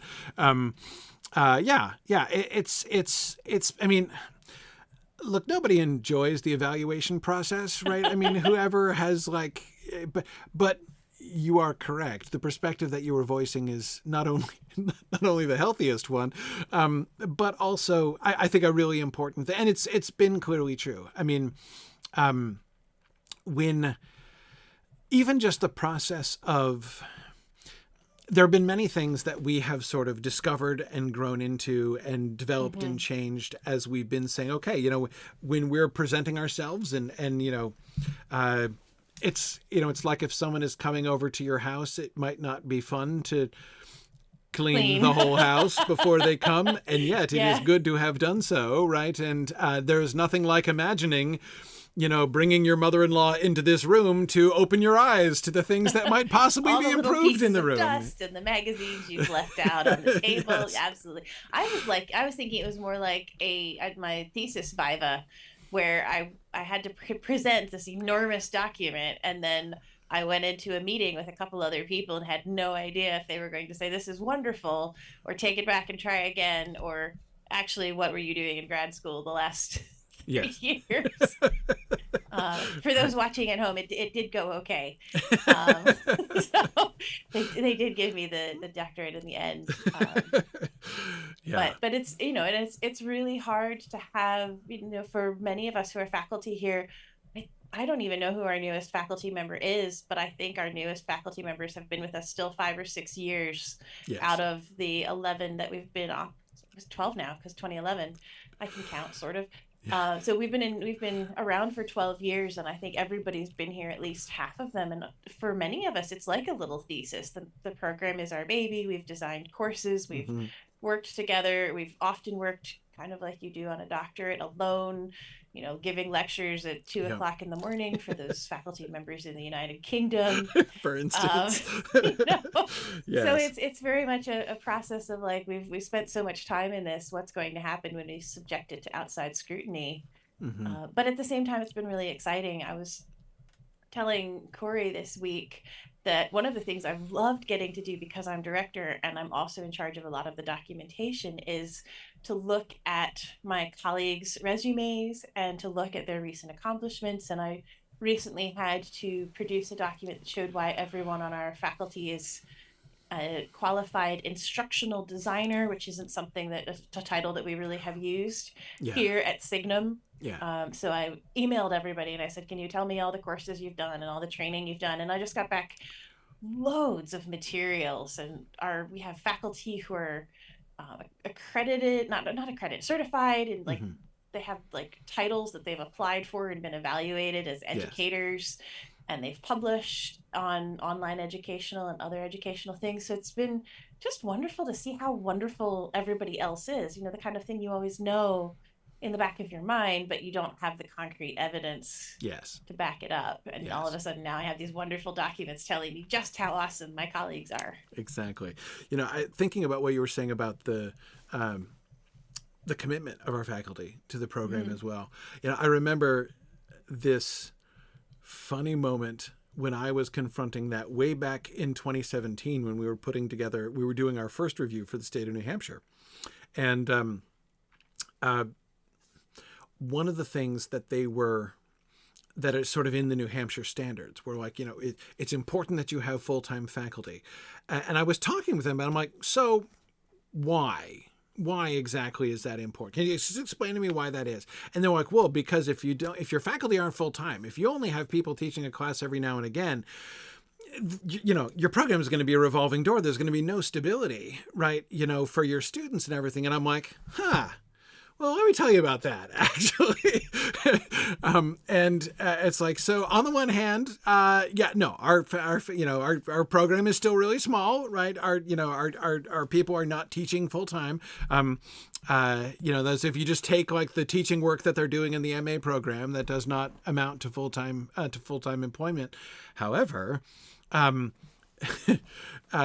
we are, I don't know exactly what metaphorically is the opposite of a revolving door, but whatever it is, that's what we are, right? I mean, the kind of stability that it's just been delightful. As you say, the people who have are marvelous and talented and brilliant faculty who have been the heart of our MA program, many of them for over a decade now.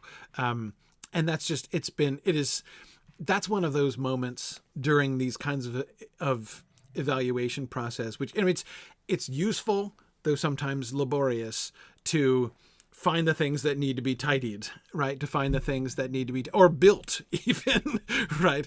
Again, as sometimes happens when someone's coming over to stay. But the really wonderful and really rewarding moments have also been when you are brought to appreciate something that, has just been a fact of life for so long that you can almost take it for granted, and to really sit back and realize, this is really something to be proud of. And there have been a lot of those moments during the whole accreditation review process. I would emphasize again, this is something we will need to say repeatedly during this segment while we're talking about this, because again, this is the point of, and it's a perfectly sound point. The reason that there is a rule from accreditors not to be talking is that basically their concern is lest schools try to give the impression that they're accredited, when they're not yet. Like to try to basically sell their application for, not for acceptance, but just to create a kind of a sleight of hand effect that to make you associate us with an accredited status.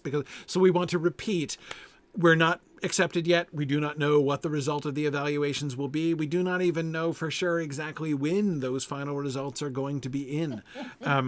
And this is hard. There are a lot of people who are like, okay, I understand you can't talk about it, but can you just give me a ballpark of when? Not really. No. I'm sorry. I really wish we could say more. And even at this point, it is a lot like a thesis. Yeah. It's possible that we could get accredited in early 2024 if all goes really well and they love our documentation. It's possible we could miss something small to medium, and we could get the equivalent of what would be a revise and resubmit. Right. And there are all these other different factors. So we still are potentially looking at anywhere from, I think, 6 months to 18 months to have a definite answer. And that's frustrating for everybody. It is. Corey and me, as well as anybody out there. It's a slow-moving process. Yeah, I mean, we initially submitted our application in August of 2020. August 31st, 2020, unless I misremember, but I don't think I do, as I recall that date.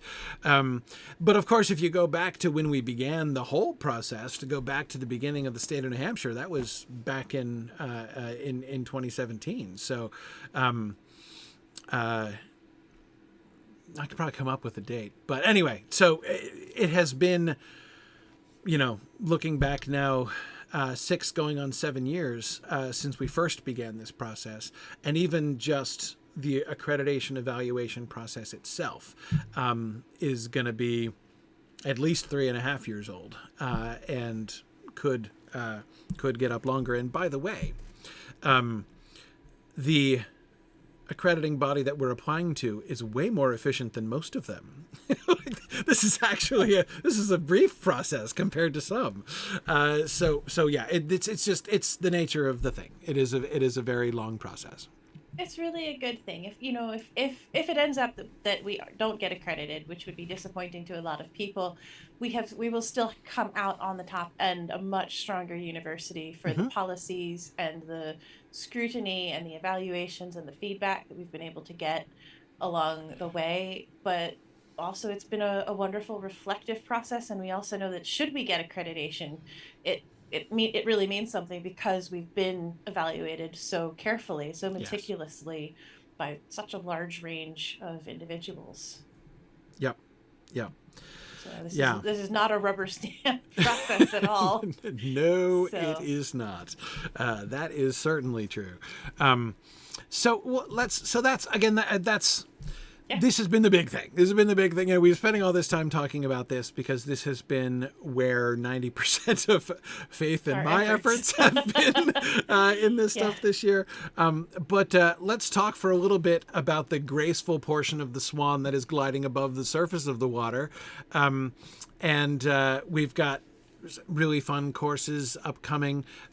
We've got some new courses. So, of course, our courses, we bring them back around, and they're, all of our courses have at their heart the relationship between the preceptors and the students.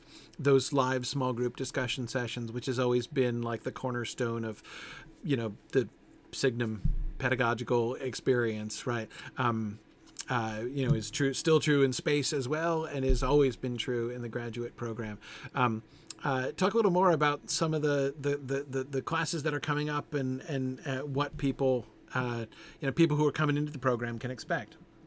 So, if most people have looked at our website, and I don't know who's on with us live today or who might watch this in the future, but you'll know we have 4 concentrations. We have Tolkien studies, which has been our strongest concentration for many years, partly because we were founded by the Tolkien professor and brought us a lot of people from that.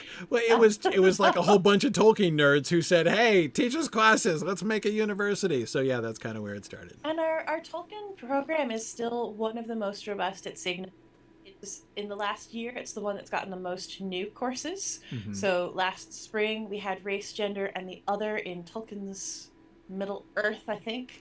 Maybe it's Legendarium. It's a really long course title. Thank you, Sarah and Chris, our course designers. And it's one of the most theory-heavy courses we've had. So we've had a lot of people in the past who have been able to study Tolkien from a number of different perspectives, but they really brought a lot of cutting-edge scholarship into this class. They were reading really recent articles and working with students on how to evaluate those, and especially in light of some of the recent productions that are Tolkien based that have come out from Amazon and elsewhere. Are we allowed to mention Amazon? Too late now. So they were able to bring in some of the criticism and the dynamics of those debates. And then last summer, we had our first combination interdisciplinary literature and art history course, Tolkien Illustrated, which was run by Dr. Joel Mariner. And I was not able to attend any of those sessions, but I heard wonderful things, and he went through actually some really wonderful basics of art history, as well as applying the art history to some illustrations and some films, and really trained our students how to evaluate the visual ways in which Tolkien's world is presented. And I think that he's given them skills that they can take into all of our 4 concentrations.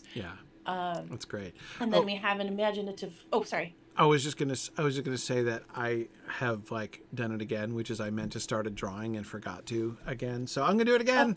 I'm just interrupting for a second. A drawing while I keep talking. Corey's gonna give you something apparently. Posting the link to the form. We're gonna give away an anytime audit. An anytime audit. So, and actually, that's a great time to say that those two courses, our newest two courses, Tolkien Illustrated and Race, Gender, and the other in Tolkien's Middle Earth, have just both been released for anytime audit. So you could be on the front end of that and get your art history basics for Christmas this year. Yep. There you go. So yes, free anytime audit to whoever. So fill in the form, name, email. We'll do a drawing when we're done in a few minutes. Sorry, go ahead. Okay. We've also had imaginative literature, which has been one of our other bread and butter. It covers basically all the fantasy sci-fi that isn't Tolkien or the Inklings. In fact, I think some of our Inklings courses have rolled under there as well. So last fall, fall 2022, Dr. Amy Sturgis presented a new course called Dark Academia, which had a small but devoted initial following.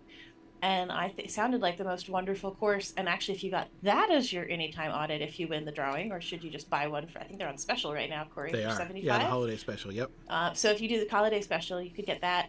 But one of the really amazing things about that course is that Dr. Sturgis was able to convince some of the authors to come and do live interviews during the course. So you would get to hear from some of those current authors as well, which I was actually able to be at one of those, and it was just phenomenal.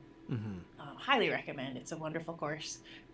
We've also added a new required course, Foundations in Critical Reading and Research, which I sort of set up the structure and I did a lot of the lecturing, but it was an almost all hands on deck. And we had a couple of faculty who were teaching other courses and were a little too busy and couldn't fit it into their schedules. But I think something like 12 of our 16 faculty members, including Dr. Olson, who's... Yeah.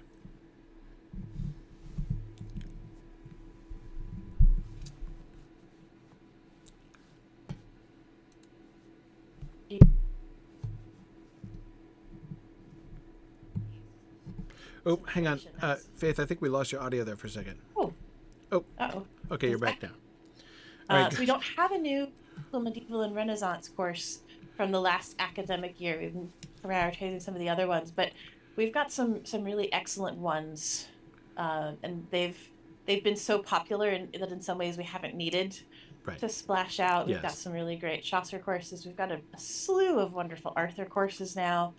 Some Shakespeare. I think at some point we're hoping to get some more Renaissance to balance out those classical. We have Classical Myths and Legends is coming up this summer, I believe. In fact, I think it's this.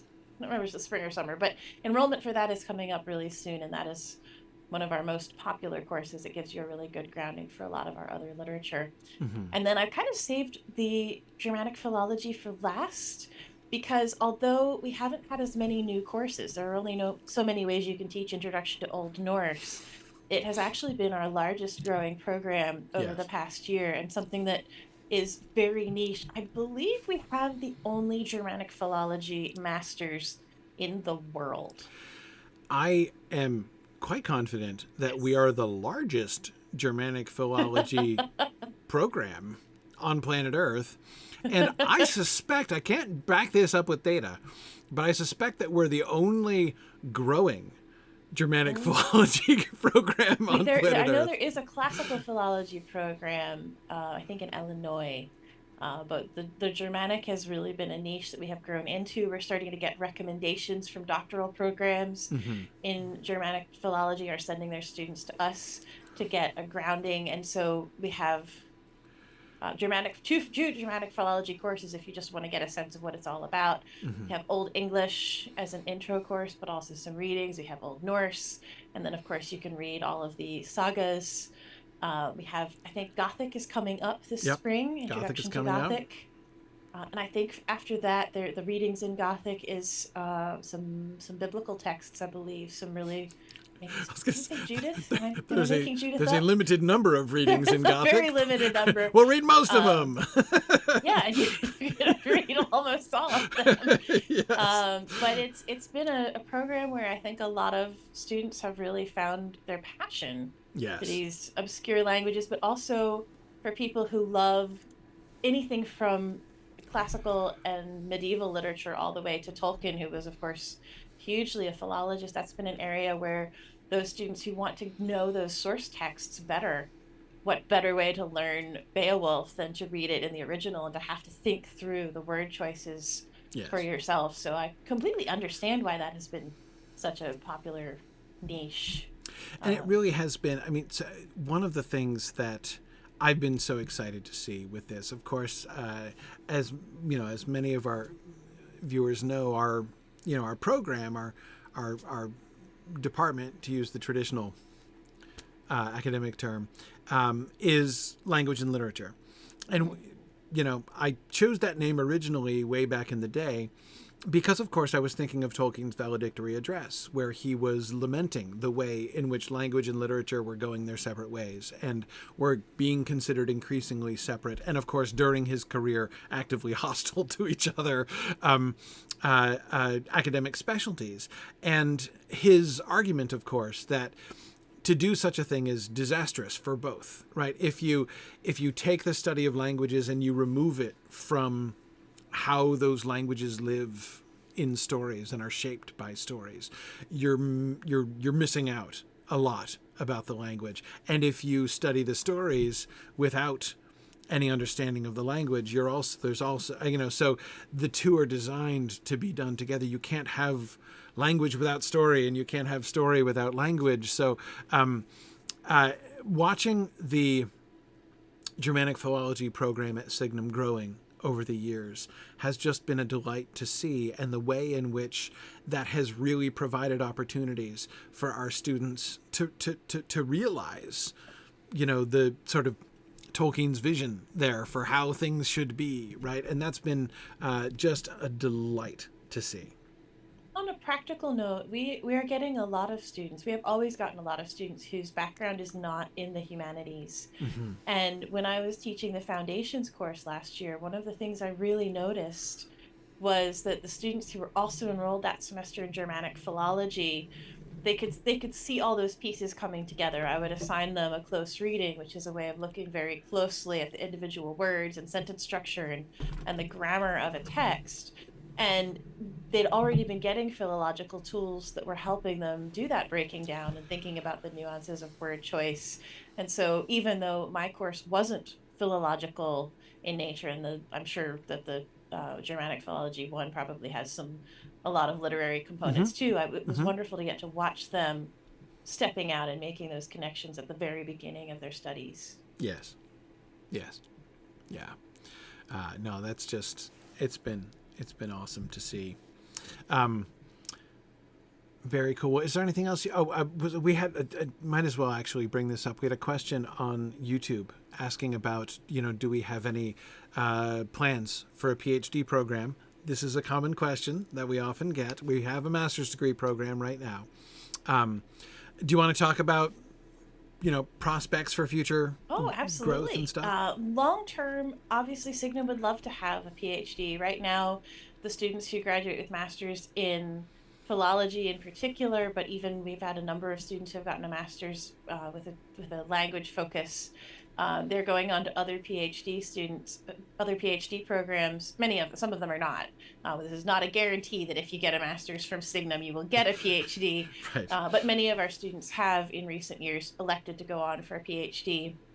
And we would love to keep some of those students with us to continue fostering their studies at the PhD level. Realistically, now with my experience of the ways that accreditors work, should Signum become accredited in the near future, I think we're looking at probably 4 to 5 years before we'd really be able to implement any program moving in that direction. Yes. What might be more likely in the next few years is we might be able to add an additional concentration.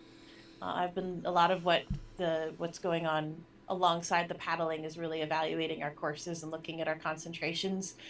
So I have a couple concentrations that I'd really like to see us expand into if our program expands more quickly than that. And I know there have been dreams of moving the other way into an undergraduate program, but that also is going to be a long process. The process for accrediting a new program, if you're already accredited, which we are not, is different, but actually requires a lot more upfront work. And since this is has some fundraising appeals in it, I'll just say if you're interested in that, the more you're able to give, the more we might be able to pay our faculty to design some of those courses, because right now we tend to pay faculty for courses the semesters in which they're offered, and not to do the back end prep work, which gets rolled into when they get paid to actually deliver the courses. Right. Exactly. Yeah, there is a lot of potential. I mean, it is a slow moving world, especially since, should we be granted accreditation, which we have not yet and do not know if we shall, we shall continue to repeat.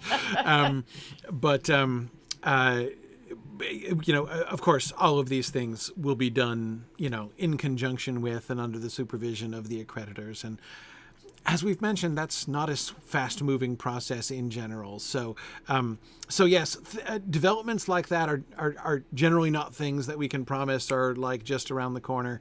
But it is certainly our aspirations.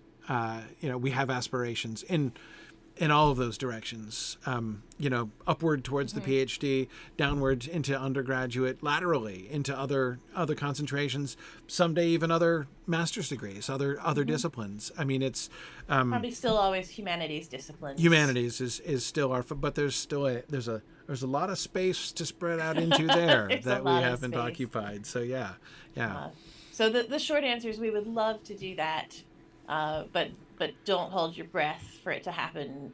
Definitely, probably don't hold your breath for it to happen in the next 5 years. Mm-hmm. It is. That is. Yeah. I hate saying things like that, but I think it's true. Yeah. I would hate to have somebody wait for us because they thought it was imminent. Exactly. So if you have the leisure to wait, we'd love to have you when we're ready for you. Mm-hmm. And I think that first cohort of graduates, of doctoral students, would be so exciting. Oh, it will. We already have faculty dreaming about that day. Yes, yes. But if you don't have the leisure to wait, if the PhD is something that needs to happen now for job reasons or something else, please apply where you need to apply and complete the PhD in the time frame you need. Yes. And perhaps it might be possible, especially in the coming years, to do some coursework with Signum and have that transferred over. As Faith, as you mentioned, some are already doing, especially in our Germanic philology program. I think where the Germanic philology benefits are coming is that you really can't apply to a Germanic philology PhD unless you can already read the languages you need. Right. And so a student who's interested in it and has maybe kind of struggled through Beowulf but has never done that language study formally really needs some coursework. And that coursework could also be gotten through space. We also have Old English and Old Norse and Classical Greek and Classical Latin in space. But if somebody wants to see that stamp on a transcript that says, oh, you have absolutely learned this subject, you've been tested on it, your reading is proficient, you've already translated these 5 core texts for yourself, that's something that even if a PhD program didn't require that, it would give you an enormous edge going in. Yes, absolutely. All right. Well, we should continue. Going to find out who won the drawing. Yeah, we're going to do the drawing right now. I'm going to do the drawing right now. Here we go. Bunch of people filled out the form, and okay, the winner is. I got to do math. The winner is number 72. You were close, actually. Kathy Erickson. Congratulations, Kathy. You win an anytime audit of your choice. There are so many good ones in there. So there are. Good luck picking. You might have to buy a couple more once you realize you can't decide. Exactly. And I would say we have a lot of people take advantage of our holiday promotion for AAs. Anytime audits from Signum University have been making a really cool Christmas present for many, many years. So that's been something we've done for a long time, and a lot of people have really, really enjoyed that. We sometimes get notes from people who receive gifts, of how much they've enjoyed that. So congratulations, Kathy, and we encourage other people to look at our Anytime Audit promo, and of course to look into and learn more about our graduate program and share it with people. I mean, this is our graduate program, as I was mentioning earlier, Faith, I don't know if you heard me talking about this. I mean, obviously, this is a master's degree program. It's not like for everybody and everywhere where they are in every, at every time in their life, right? It's a commitment. It's a serious program, and it's a serious commitment of time.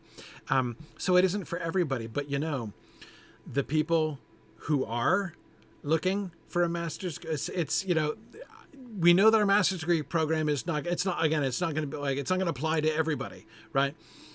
But if for people who are looking for something like this, it is like the best thing they've ever seen. It's really cool. I know we're running over time, and I'm sorry for whoever's after us.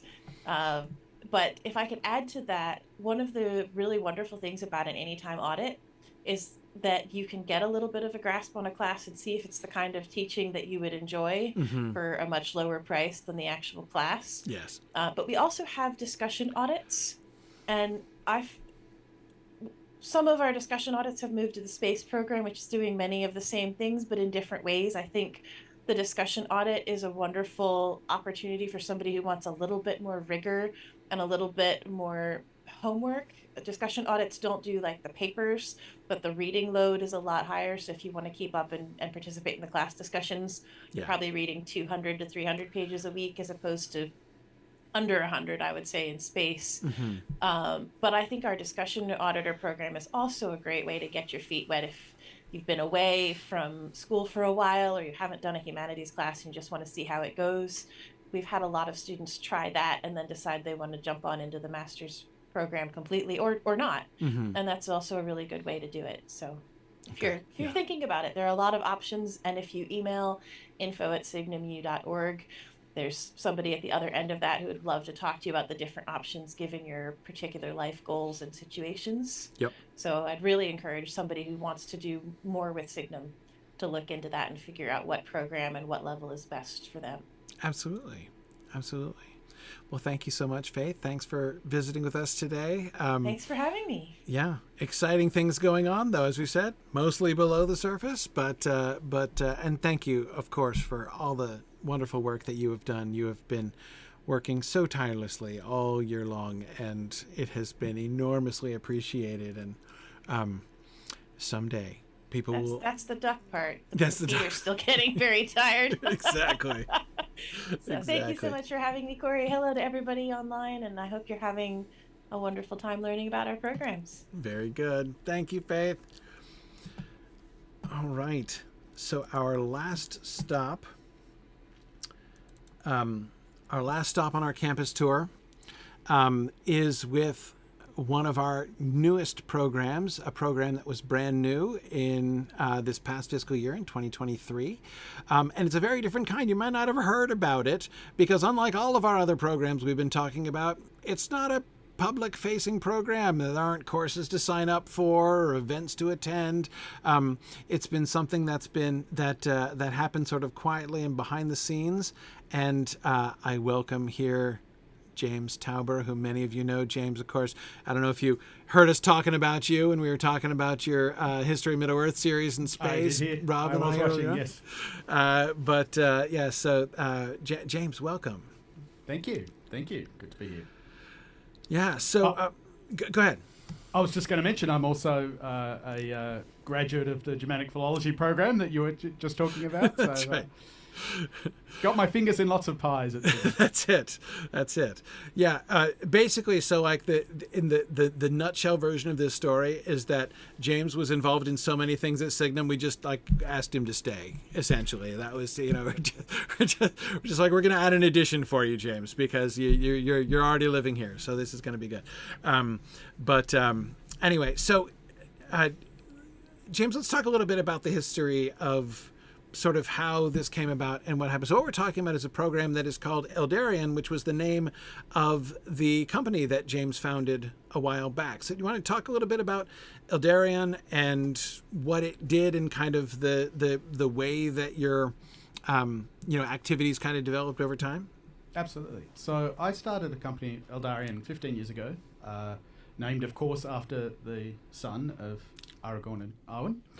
And when I founded it, it was primarily focused on building web applications for clients of a variety of kinds. We ended up having clients in all sorts of industries, but my own background is as a corpus linguist and doing digital humanities and stuff like that. So over time, I was drawn to doing more and more digital humanities projects within Eldarian. So we would get hired by predominantly universities, sometimes academic publishing companies as well, who wanted applications built that were really sort of focused on humanistic study, particularly of languages and texts. Mm-hmm. And so you could sort of see where this is going from a lit lang perspective. And so one of the big projects that we worked on first that we can talk more about a little later on in the session is working for the Perseus Digital Library, which is probably the best known digital humanities project, at least within the sort of classical languages sphere. The Perseus Digital Library has been around for 30 plus years. It's an open resource with Greek and Latin and translations and stuff. And I've been fortunate enough to be involved in the development of that the last 6 years. And of course, that now means Signum is involved in the development of that. Yes, as well. Yeah. Absolutely. So, James and I were talking about, the possibilities of coming together. Signum is one of the things that I have always wanted to do, that I have felt to be very, at the very least, a sort of secondary a sort of focus or a tangential interest of Signum's mission is not just direct instruction, but helping to support, to see things happening elsewhere, to support other institutions, to be able to enable and empower the kind of study that we do. And so there were a number of times in which we were, had been seeking and working with, consulting with other institutions, helping out other institutions in ways that we could. So when the opportunity came for James to bring his software development, his digital humanities software development system inside Signum, it seemed like a very, very natural kind of fit. The way in which it supports and encourages exactly these kinds of exciting studies. James, I know that you taught a digital text course in our master's degree program where you were introducing many of our students to kind of the digital humanities world, right? Yeah, and I mean, I think it was exciting getting feedback from students who'd said things like they'd never thought of exploring literature this way or taking this sort of angle. So that was a really exciting opportunity to sort of introduce our students to that whole world of different computational and quantitative approaches, sort of adding things to their toolkit, if you like, as they're studying texts and languages. Yeah. Do you want to? Are you prepared to show us a little bit of the Perseus library? Absolutely. Hang on, I might have to give you privileges here. I think I do. All right, there we go. Okay, excellent. Let me share my screen. And while he does that, let me remember to tell you slightly earlier than I've been remembering. Fill out the form again. Let's do another drawing. This time, we're gonna do a drawing for your choice of any of the three things that we've been doing. So, excellent. Okay, so I'm going to show you some things from 2 different versions of what we've been working on for the Perseus Digital Library. I'm going to sort of show you the main live site that we actually launched a few years ago, but the work's been ongoing, and I'm going to show you some of the more late-breaking stuff that we've been working on. Most of the focus on this is on ancient Greek. That's sort of the main language focus within the Perseus Digital Library, but the technology that we've developed and continue to work on is equally applicable to Old English and Old Norse and Gothic and many other languages, Latin as well. So, ties in extremely closely with so much of what Signum does. Even more modern stuff as well. There's no reason why you can't do stuff in modern languages in this way too. So this is the homepage of what's referred to as the Scaife viewer. This is the new reading environment. Well, it's not so new anymore. The reading environment that we first built 5 years ago. But I'm just going to show you a couple of things. So if I go into looking at, in this case, Plato's Apology in Greek, one of the things that you can do, those of you who are not familiar with any version of Perseus, this may be new. Those of you who have seen older versions of Perseus, a lot of this will be familiar. But one of the main things you can do in interacting with a text in another language, in this case the ancient Greek of Plato, is that you can get various linguistic helps, both in terms of the inflectional morphology of a word and also its meaning. So one of the things we can do in the Scaife environment is click on a particular word and sort of get that morphological parsing. We get told here that it's an aorist middle indicative first singular, and we can get the definition. In this case, this is a verb that means to forget. And so you've got all these texts. If we come back to the home page, there's some counts on here. We've got almost 80 million words in the Perseus Digital Library now, almost 40 million in Greek, 16 million in Latin, covering 2,600 works and in many cases more than one edition of those works.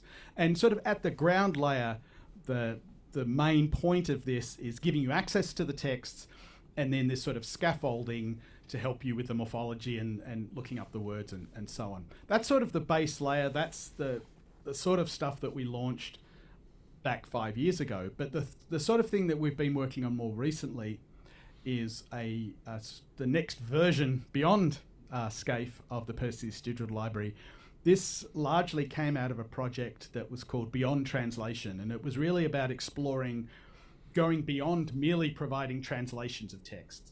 So one of the things that's been around for hundreds of years for learners of historical languages is basically just having a translation side by side. So you may be reading Beowulf in Old English, but you have a modern English translation of it, or you may be reading the Iliad in ancient Greek, in Homeric Greek, and then you've got a translation on the other side. And we saw in the earlier version of the Perseus Digital Library, you can get certain helps like helping with the parsing of the word from a morphological point of view, or maybe a simple gloss of the word.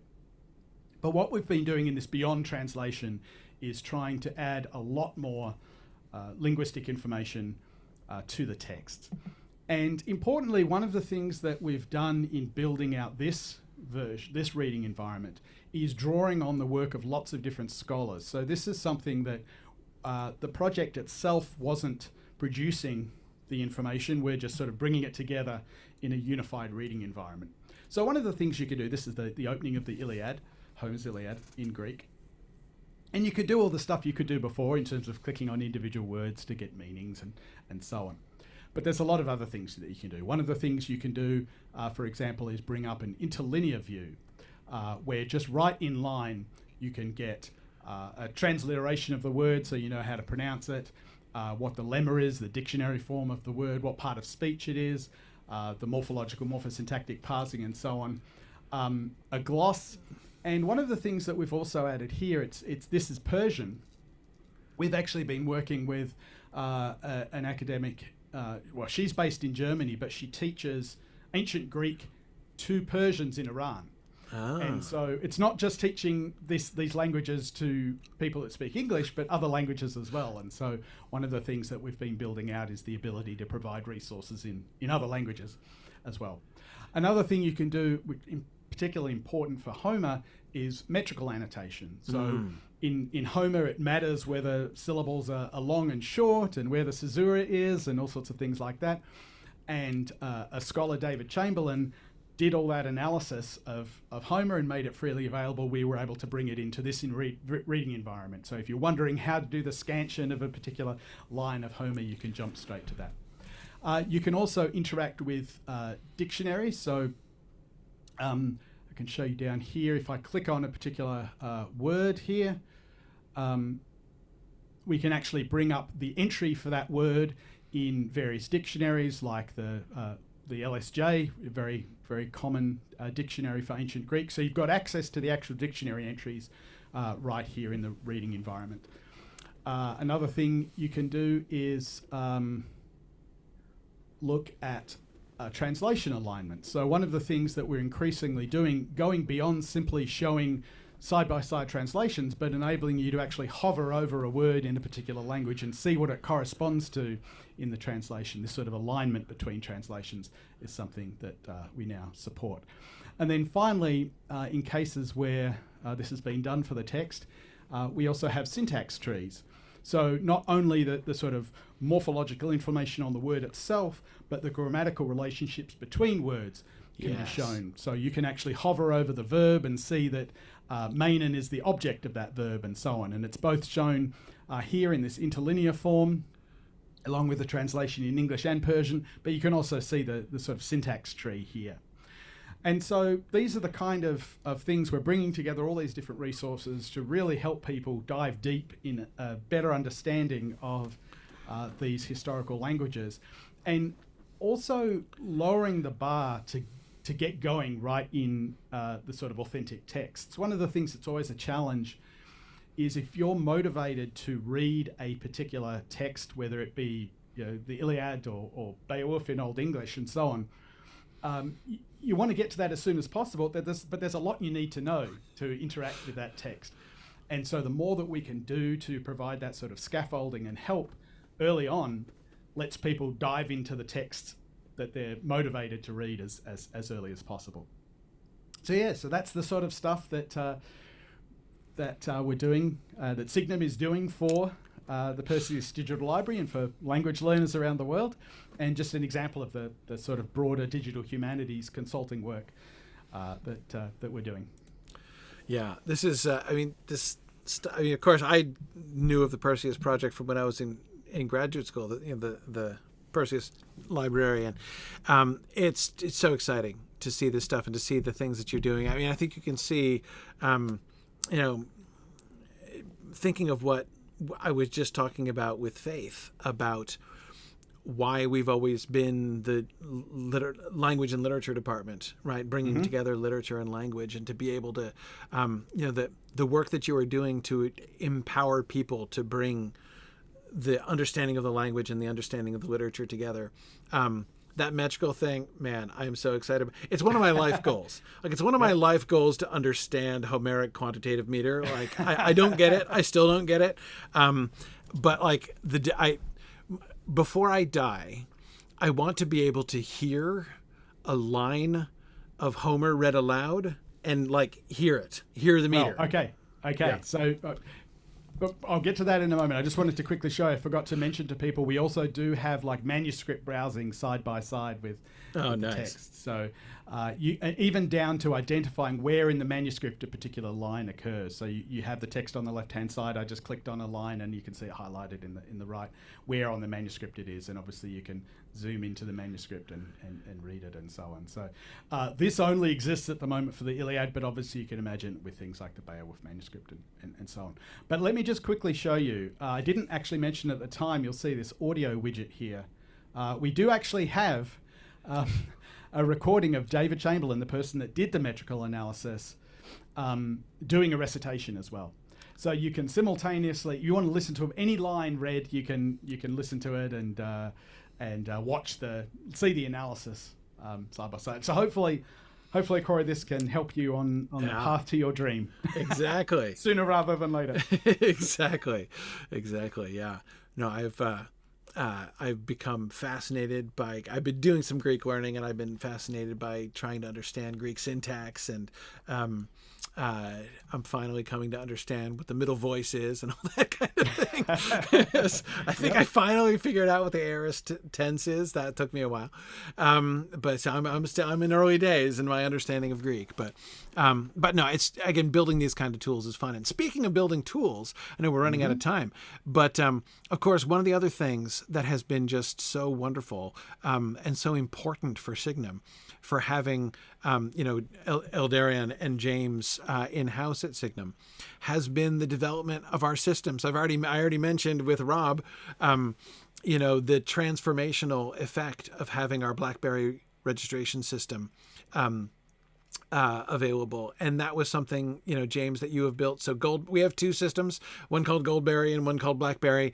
Goldberry is the one which is for our registered students, like students who have Signum emails, like our graduate students. That's where all of our student records and everything are kept for our graduate program. Blackberry is for, we've got space in there, event registration happens through there, and some other things. And anyway, so the development of these systems, this is something that has been transformational for Signum, because we have confronted a problem which many schools in our situation have had. That is, we're not a wealthy school, right? And I remember in 2012, I spent months looking for like a student record system that we could afford, trying to find some way to do student registration and student academic records, and ideally billing and other things like that as well. And the only systems that were on the market were systems that were, these enterprise systems that were clearly designed for major universities with much, much larger budgets than ours. So we spent years cobbling things together, trying some open source things that were really hard to use and not very convenient, and then Goldberry and Blackberry came along. Can you talk a little bit about Goldberry and Blackberry and sort of that experience as we've been sort of developing those? Yeah, absolutely. So as you mentioned, Goldberry is the system for the sort of full credit, although it covers discussion audits as well, but it's primarily for the MA program. Mm-hmm. And so it has a lot of sort of very rigid requirements, right? Mm-hmm. It has to be a fairly conservative system, I guess, because right. We're talking about student records, we're talking about things being for credit and so on. But we built this system that is suited for Signum's needs, but I think is also, generic as well, useful for potentially other institutions in a similar situation, a similar sort of budgetary position with regard to student record systems. And then, of course, we have Blackberry, which was initially built for the space program. Mm-hmm. And because space is it's a lot faster moving, it's a lot more innovative and experimental, that sort of carried over to a lot of the development in Blackberry, where we were thinking of new ideas all the time. You, Rob, myself, thinking of ways that we could make space better on a month-by-month basis. And so Blackberry has adapted a lot more quickly to that. But again, it's still got so many of those useful components that you would find in any kind of online learning system, in all the stuff to do with the course catalog and people being able to wish list items and vote for them and enroll in them and various stats and reporting and stuff like that all coming out of it. So it's been super fun to build for both the Goldberry for the graduate program and Blackberry for space. But yeah, it's I know we're both excited about the potential for it to help others as well. Exactly. It's one of the things that we're hoping for in the coming years, is to be able to market this to people. I think that there are a lot of schools that struggle in the same situation that we were in. I mean, I know the pain of, especially with something like student records, where you've got accreditors, you've got to, you're going to be scrutinized for how well your records are maintained and how everything is integrated together. And I remember I remember sitting in front of the New Hampshire people back before we had any of this, right? When we were still doing spreadsheets and stuff. And then saying let's talk about, your software integration. And I'm like, well, each of our pieces of software works just fine. Thank you very much. I'm like, can we not talk about that? It was awkward. It was really difficult to talk because they had understandable questions about, when I was trying to explain the system and they're like, that sounds really complicated. I'm like, well, it's a little bit complicated, but anyway. So, I mean, I think there are a lot of institutions that are in that kind of place, especially, you've got small school, maybe like private, small private K through 12 schools. Maybe it's, small universities or religiously affiliated institutions. There are a lot of schools that they don't have a big budget. And the educational software market is heavily, heavily leaning towards everyone's competing for the big fish. And nobody really cares about the needs of small and impecunious institutions. And so I think that this is not only... I think that this is a way that Signum could really be helpful to other institutions. I think that if we, in Goldberry and Blackberry, we have two different but heavily adaptable models for a kind of system which is able to incorporate and to integrate a whole bunch of systems that, as I say, I know from experience are very, very difficult to integrate on your own. Things like billing and things like course registration and student records and even transcripts, and employment records and stuff. All of those things can really be connected together in ways that, again, normally I remember at one point being quoted a price where I actually had to say, I'm like, okay, that annual price you just quoted is 60% of our gross annual revenue. No, that's not reasonable. Okay. I'm sure there are schools out there who can just reach into their pockets and pay that money, but we are not there. We are not that. And, so that is definitely our hope and plan. And so I would say, we've been now developing and refining Goldberry and Blackberry. James, you've been working so hard on this for several years, and there's always more stuff to add. We always have more ideas for things we can put into it and things we would like to see it do. But we're in a really good place. Again, we have two really good systems here that would be readily customizable to other institutions' situations and other institutions' needs.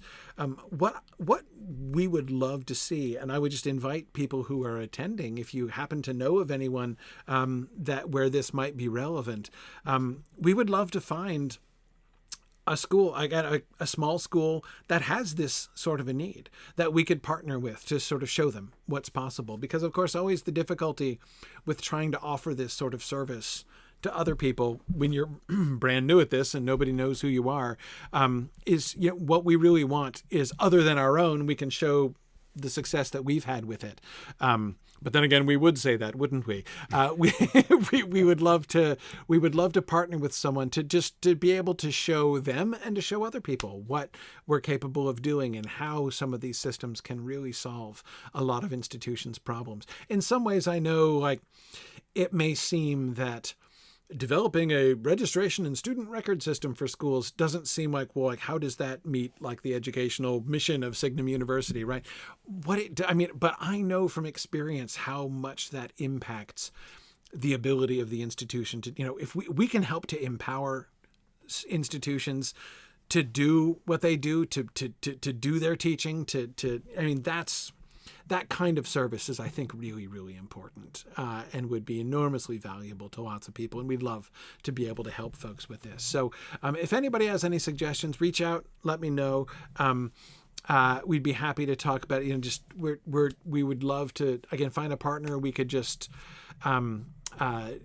set this up for them at a really low cost and work together to show people what's possible with it. I think that would be really, really cool. So we've got this kind of thing going on, as well as fun projects like Perseus also happening. So James has been doing lots of things in this, what we've sort of kept the name, we call it the Eldarian program here within Signum. And it's one of those places, James, in our organization that I'm really fascinated to see how it grows and in what directions it develops over the course of the next few years. Yep, me too. Absolutely. So let's do another drawing. This one, actually, the math is easy on this one, so I can do this one, no problem. All right, let's do another drawing, and let's see. And the winner is? Okay, the winner is Jackie Shepard. Jackie Shepard is the winner. Excellent. You know, James, Jackie gave a paper at both of the last two moots that I've attended. She gave a paper at Bayou Moot, and she gave a paper at Mountain Moot, remotely both times. Both really, really wonderful papers. Wonderful. Yeah. I think Anyway, she's been a space student of mine. I think that's possible. Yeah. I think she's in our graduate RMA program also. Jackie is wonderful. Awesome. So congratulations. Congratulations, Jackie. And remember, what you get, Jackie, you can choose. You can get an anytime audit, you can get a space flight, or you can get, what was the other? Oh, yeah, a regional moot ticket to a regional moot of your choice. So that's what you get to choose among those three. All right. We're going to move to our final stop on the campus tour. James, thanks for coming and sharing with us today. Always exciting to see the stuff that you're working on, and really just fun to imagine where that can go. You're talking about a Beowulf text with that, and oh man, there are ideas. There are ideas about that. So much fun. Very cool. Thank you, James. Okay. Bye, everyone. All right. I'm gonna shift gears here a little bit, because it is time for the State of the University address. Oh, where did we go? I just lost the State of the University address.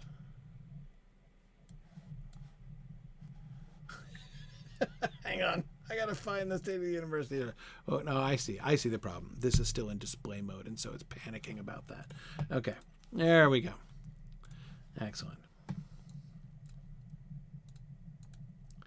Okay. State of the University address. Here we go. I misplaced the address, but I found it. Okay. All right. No, lost isn't what the state of the university is, JJ. That's not the case. All right. After the State of the University, by the way, we're going to have a short break. I'm gonna actually stop the stream, and then we'll come back so that we can segment the recordings a little bit. So welcome to State of the University address. Our theme for the fundraising campaign this year was pursuing our potential.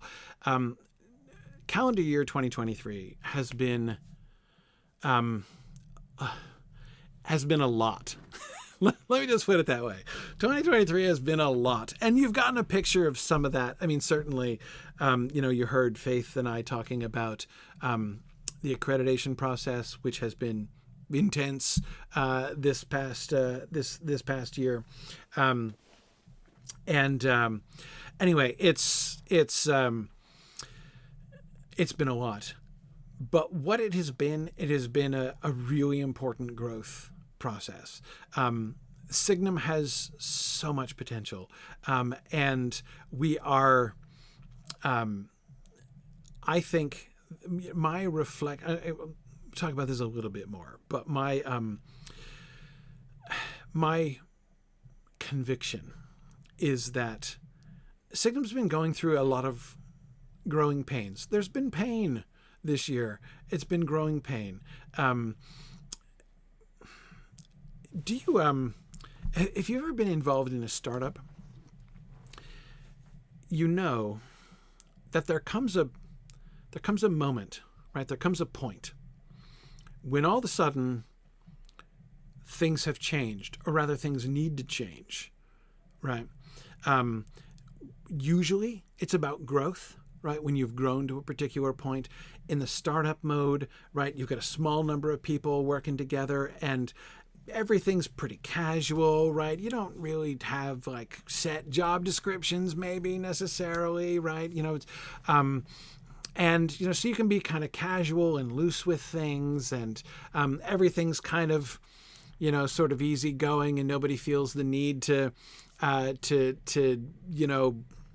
identify everything and all that stuff. But there comes a point. Again, usually it's with growth, often it's with employee growth, where you reach a point a tipping point, where you say, okay, if we try to continue in the way that we've always been, we're at serious risk of things starting to come apart, right?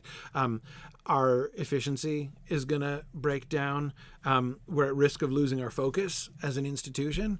The culture that we have had, which is so often in startups, such a really fun part of their, of that experience, and all of those things can, and if you're not careful, it's the point at which you either start to collapse or you start to become just another company, right?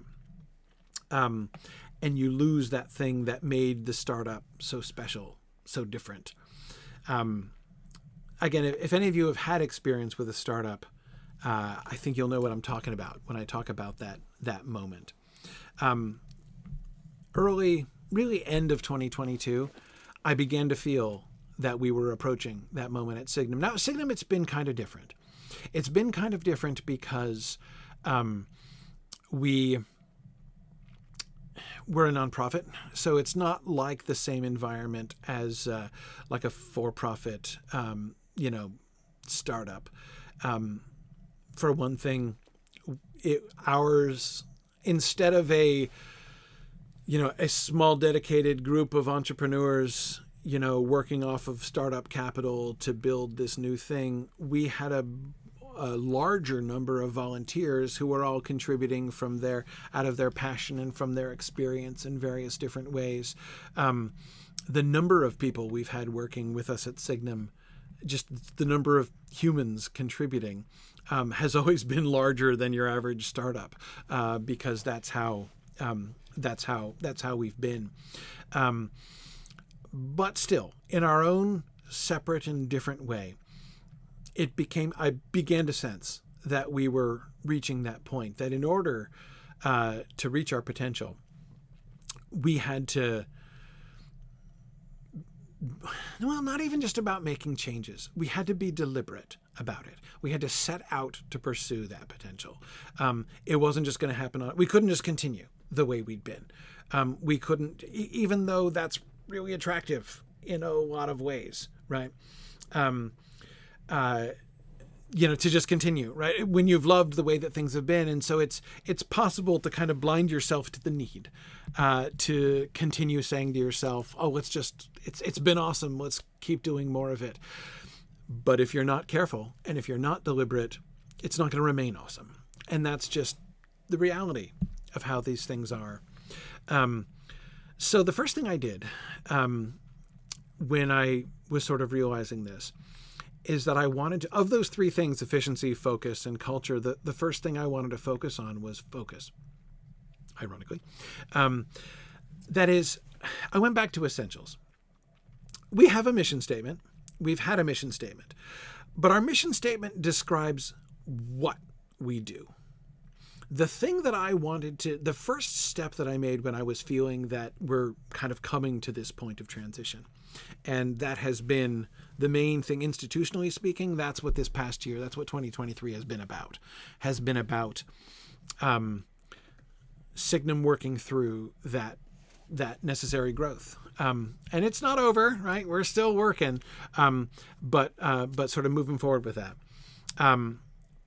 I felt that the most important thing to begin with, the most important thing to frame, is not just answering the what question, which are, as I say, our mission statement answered what we do, right? I wanted to answer the why question. Why do we do it? And what's more, I wanted to make sure that everybody connected with Signum University could answer the why question, right? If anybody asks, why does Signum University exist? What's the point of Signum University, right? Why should Signum University exist? What's the good of it, right? The mission statement doesn't answer that question. Again, it describes what we do, but it doesn't answer why we should do it. So I sat down to come up with a purpose statement to encapsulate why we exist, why Signum is important, why Signum matters. And I came up with the purpose statement. Yes, we've been crossing this unseen line. And the answer is, we share joy. We share joy. That's what we do. That's the purpose of Signum University. We share joy. I could do a whole keynote on this statement. I could talk for half an hour on each word in this statement. But as soon as the exercise that I did to kind of push myself to this, this is maybe an exercise some of you have done for different things, maybe for your own personal career goals. I recommend it, actually. It was extremely fruitful for me to do this. And that's, the exercise is simple. You keep asking yourself why. You keep asking yourself why, right? What do we do? Okay, this is what we do. Why do we do that? Well, we do that for this reason. Okay, but why do we do that?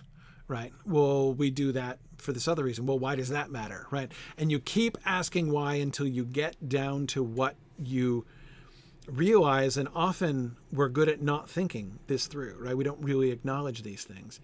But when you get down, in my experience, anyway, my experience of doing this was when I got down to bedrock, I knew it, right? And what I realized was that joy is the bedrock. Sharing joy, that's why Signum exists. That's what we're for. And as soon as I thought of that word, the word joy, and the concept of sharing it, I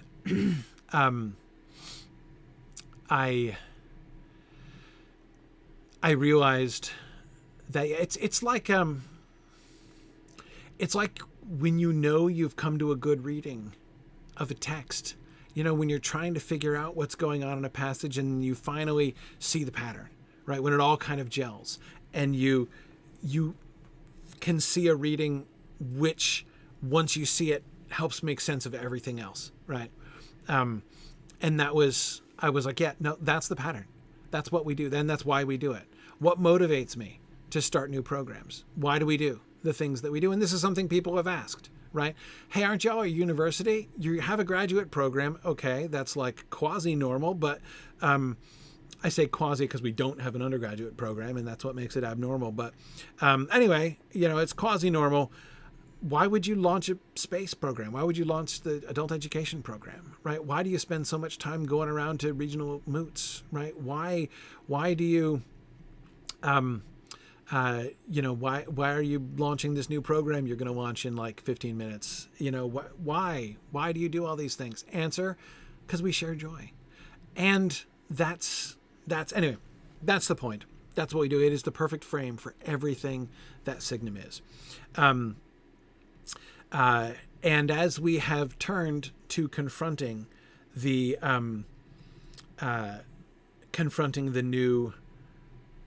challenges of working through this transition, of working through of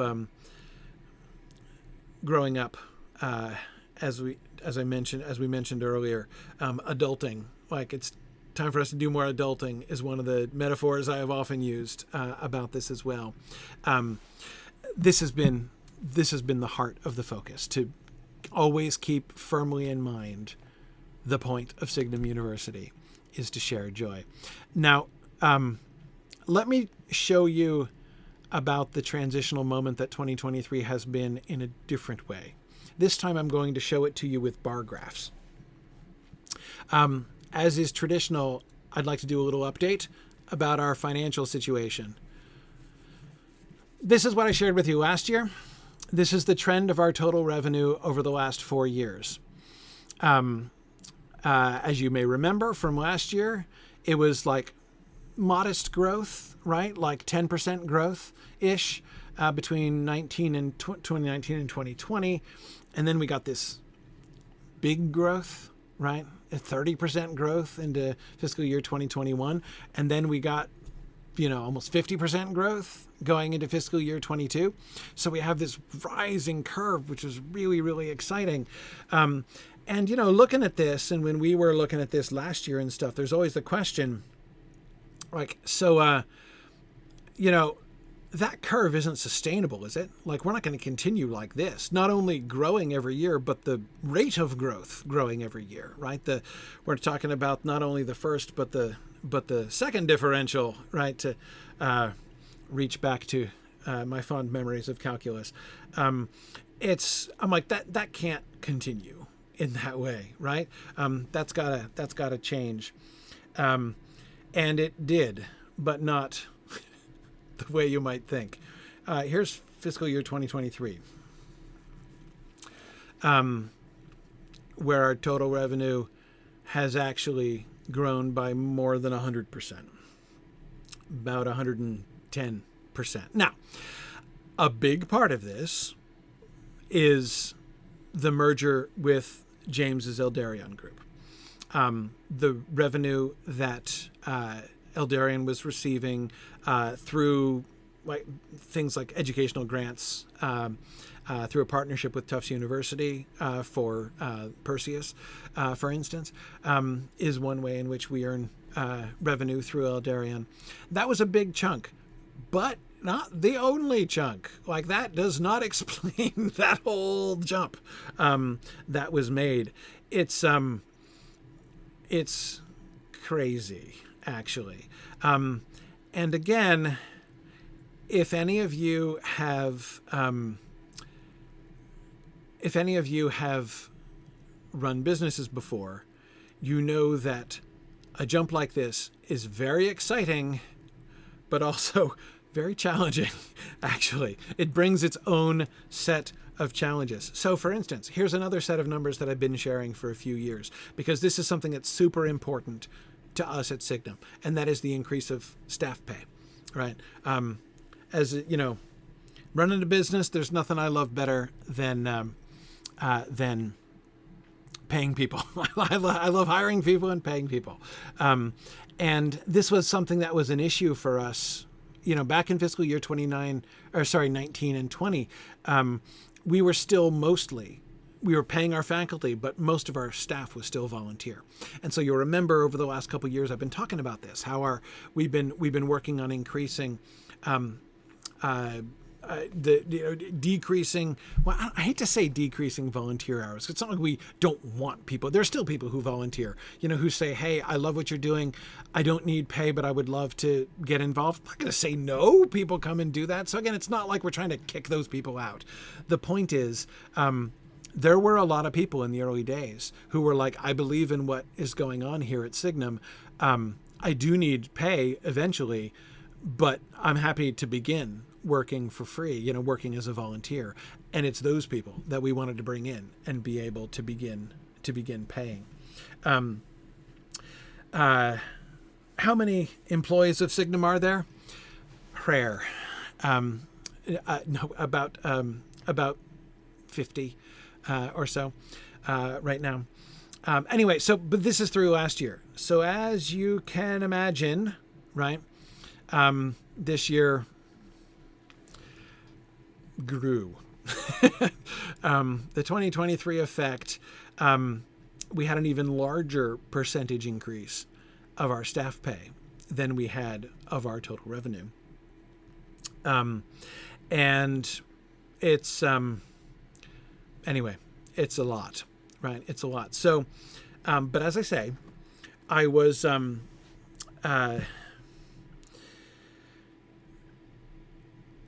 there are wonderful things about this. This is, in so many ways, this is us living, or at least beginning to live, what was only a dream 4 years ago, and this is delightful. However, there are challenges. There are challenges with this as well. All of a sudden, we've gone from an organization just a few years back, right? I mean, look at this. 2020, we had a total revenue, gross revenue of $220,000, right? And now, in fiscal year 23, all of a sudden, our monthly payroll is like almost 70 grand, right? I mean, our monthly payroll only, not counting any other costs or anything else, our monthly payroll in fiscal year 23 was right about 1/3 of our entire annual gross revenue from fiscal year 2020. I mean, that kind of growth is challenging. It's exciting, and it's challenging, it's let me point out the other numbers that I like to share with you. Our annual fund. So our annual fund has now, as I said before, it's been over. This is our donations, the donations that you guys so generously make. We've been over $100,000 in total donations for the last 2 fiscal years now. Fiscal year 22 was higher, and that was, and again, everyone who runs nonprofits will be able to tell you about years like this, when we happened to receive a couple large gifts that were not repeatable necessarily. They were sort of occasional in their, they were on particular occasions. So not necessarily to be assumed for each year. But anyway, so that's why it went down this past year. But again, looking at the trend from the years prior to that, you can see we're still doing very, very well. And this year, we're already at almost $110,000, and that counts gifts and it counts our monthly subscriptions. As I said before, we're sort of crediting people for the monthly donations for the rest of the fiscal year as well, and that all adds up to an anticipated annual fund amount as of today of $109,600. That means if we raise about $20,000 more between now and the end of July, that would put us right around, we'd be getting close. If we'd be at 130, and that's the goal that I would love to be able to hit. If we could get $30,000 more, we could break the all-time record. So this is the record is in reach, right? It's really exciting. You guys have been so generous in your response to our needs this year, and in support of all the things that are going on at Signum. But I will say, the growth, as I say, it's a mixed blessing, right? It's definitely a mixed blessing, especially when you keep in mind what Signum's challenge has been from day one. From day one, we began with nothing at all financially. I don't know of any other university. I'd be interested if there were ever a university that started without any startup capital, right? Usually, of course, if you go to universities and ask them what their origin story is, normally their origin story begins with a rich person who made an endowment, and that was the beginning of this university, right? Like that's the most common by far form of origin story. We had nothing at all to begin with. When we launched our first class, I was launching it on faith. We used the tuition revenue we earned from that class to pay the faculty who taught that class, because we had nothing else, right? We've never had reserves. Signum University has operated essentially hand-to-mouth from our very first semester. Over the years, as we've grown, we have had a slow growth and some accumulation of savings as we've tried to prepare more and more for the future. But we've been, there have been times when we've been dreaming of having a shoestring over the course of the years. We've always found ways to make it work. Well, 2023 changes the math completely, right?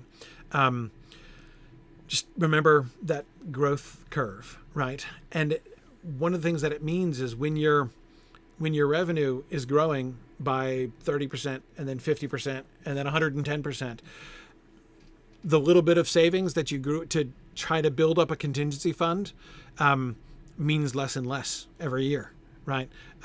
Because you keep leaving it behind. And now we're operating on a whole new scale, right? It's like, I don't know, there have been times when it has felt this past year like, suddenly sitting down at a much higher stakes poker table, right? And it can get a bit anxious, right? But the hardest challenge has been, as always, we've never really had any margin for error, and the contingency fund that we had got ate up in the general,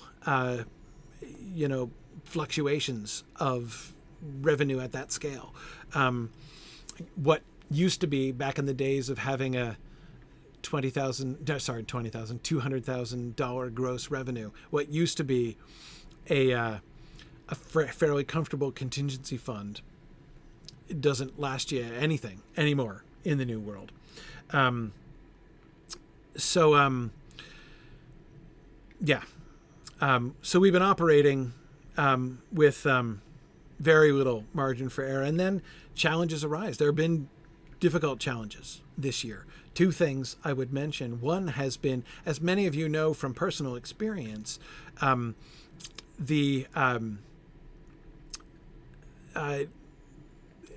the accreditation process, we have been complying with a complicated set of state laws, which effectively forbid us from accepting students in about 50% of the states around the country.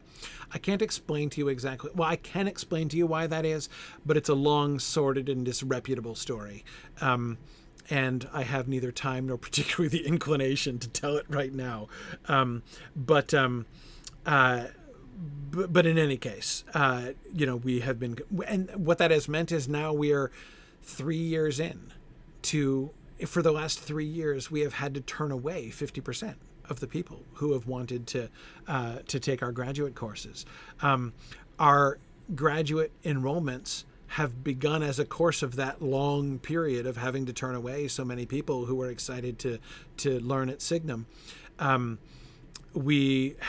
numbers have started to decline in the graduate program. It's been catching up with us, finally.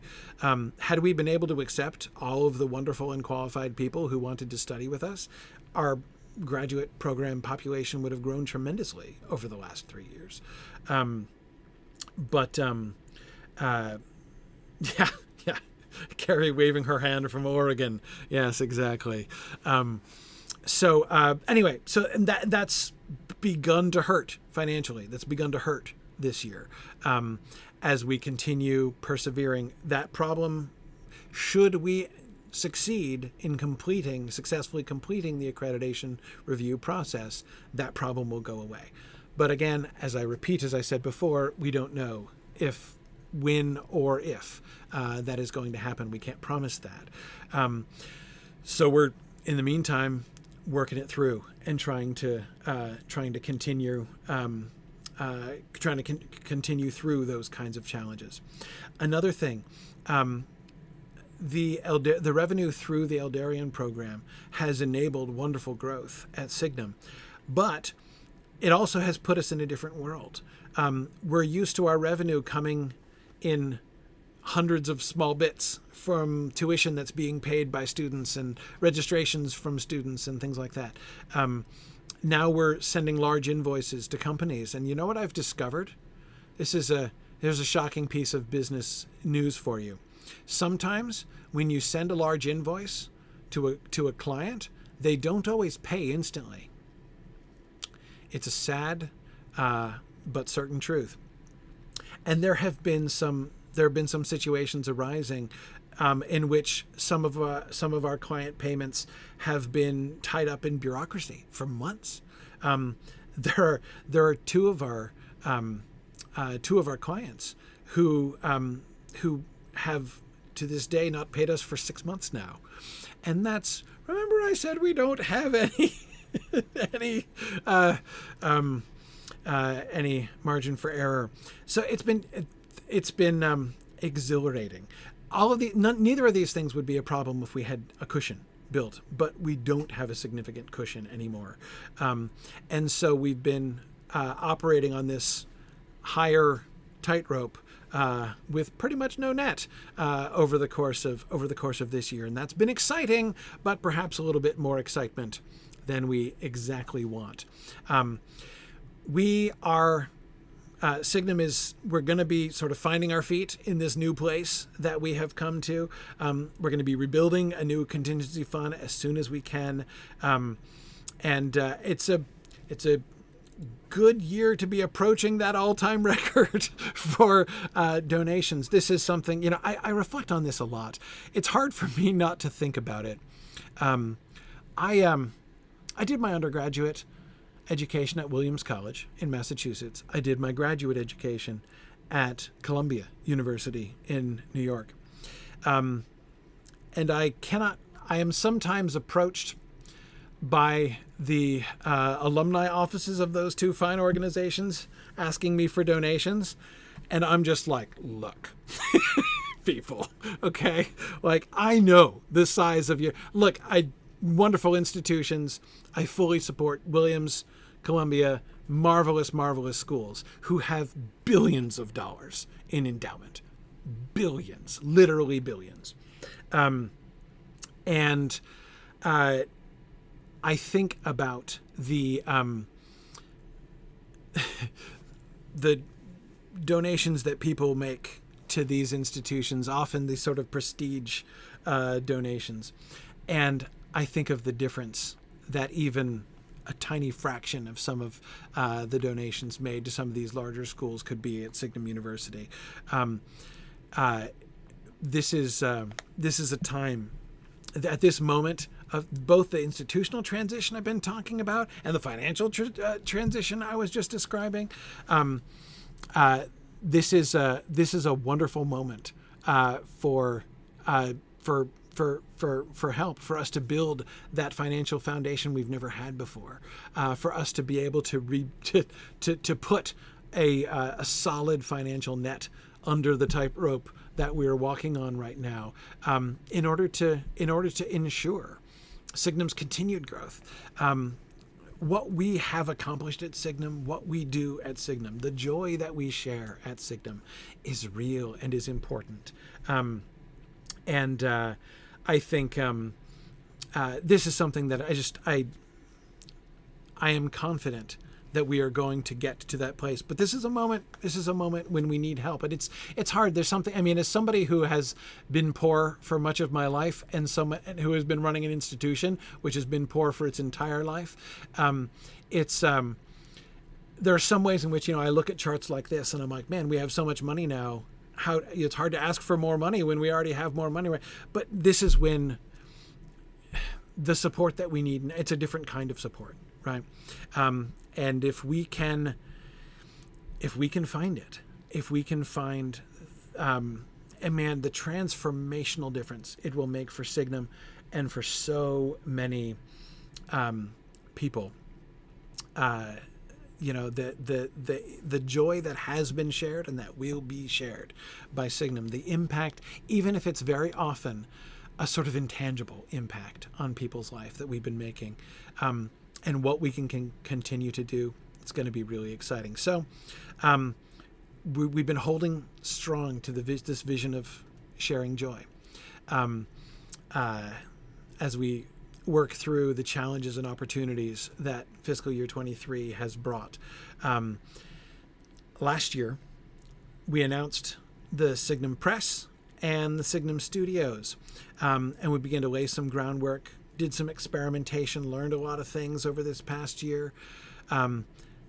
There's a new way in which we're excited about sharing joy as we move forward, we continue to move forward into pursuing our purpose.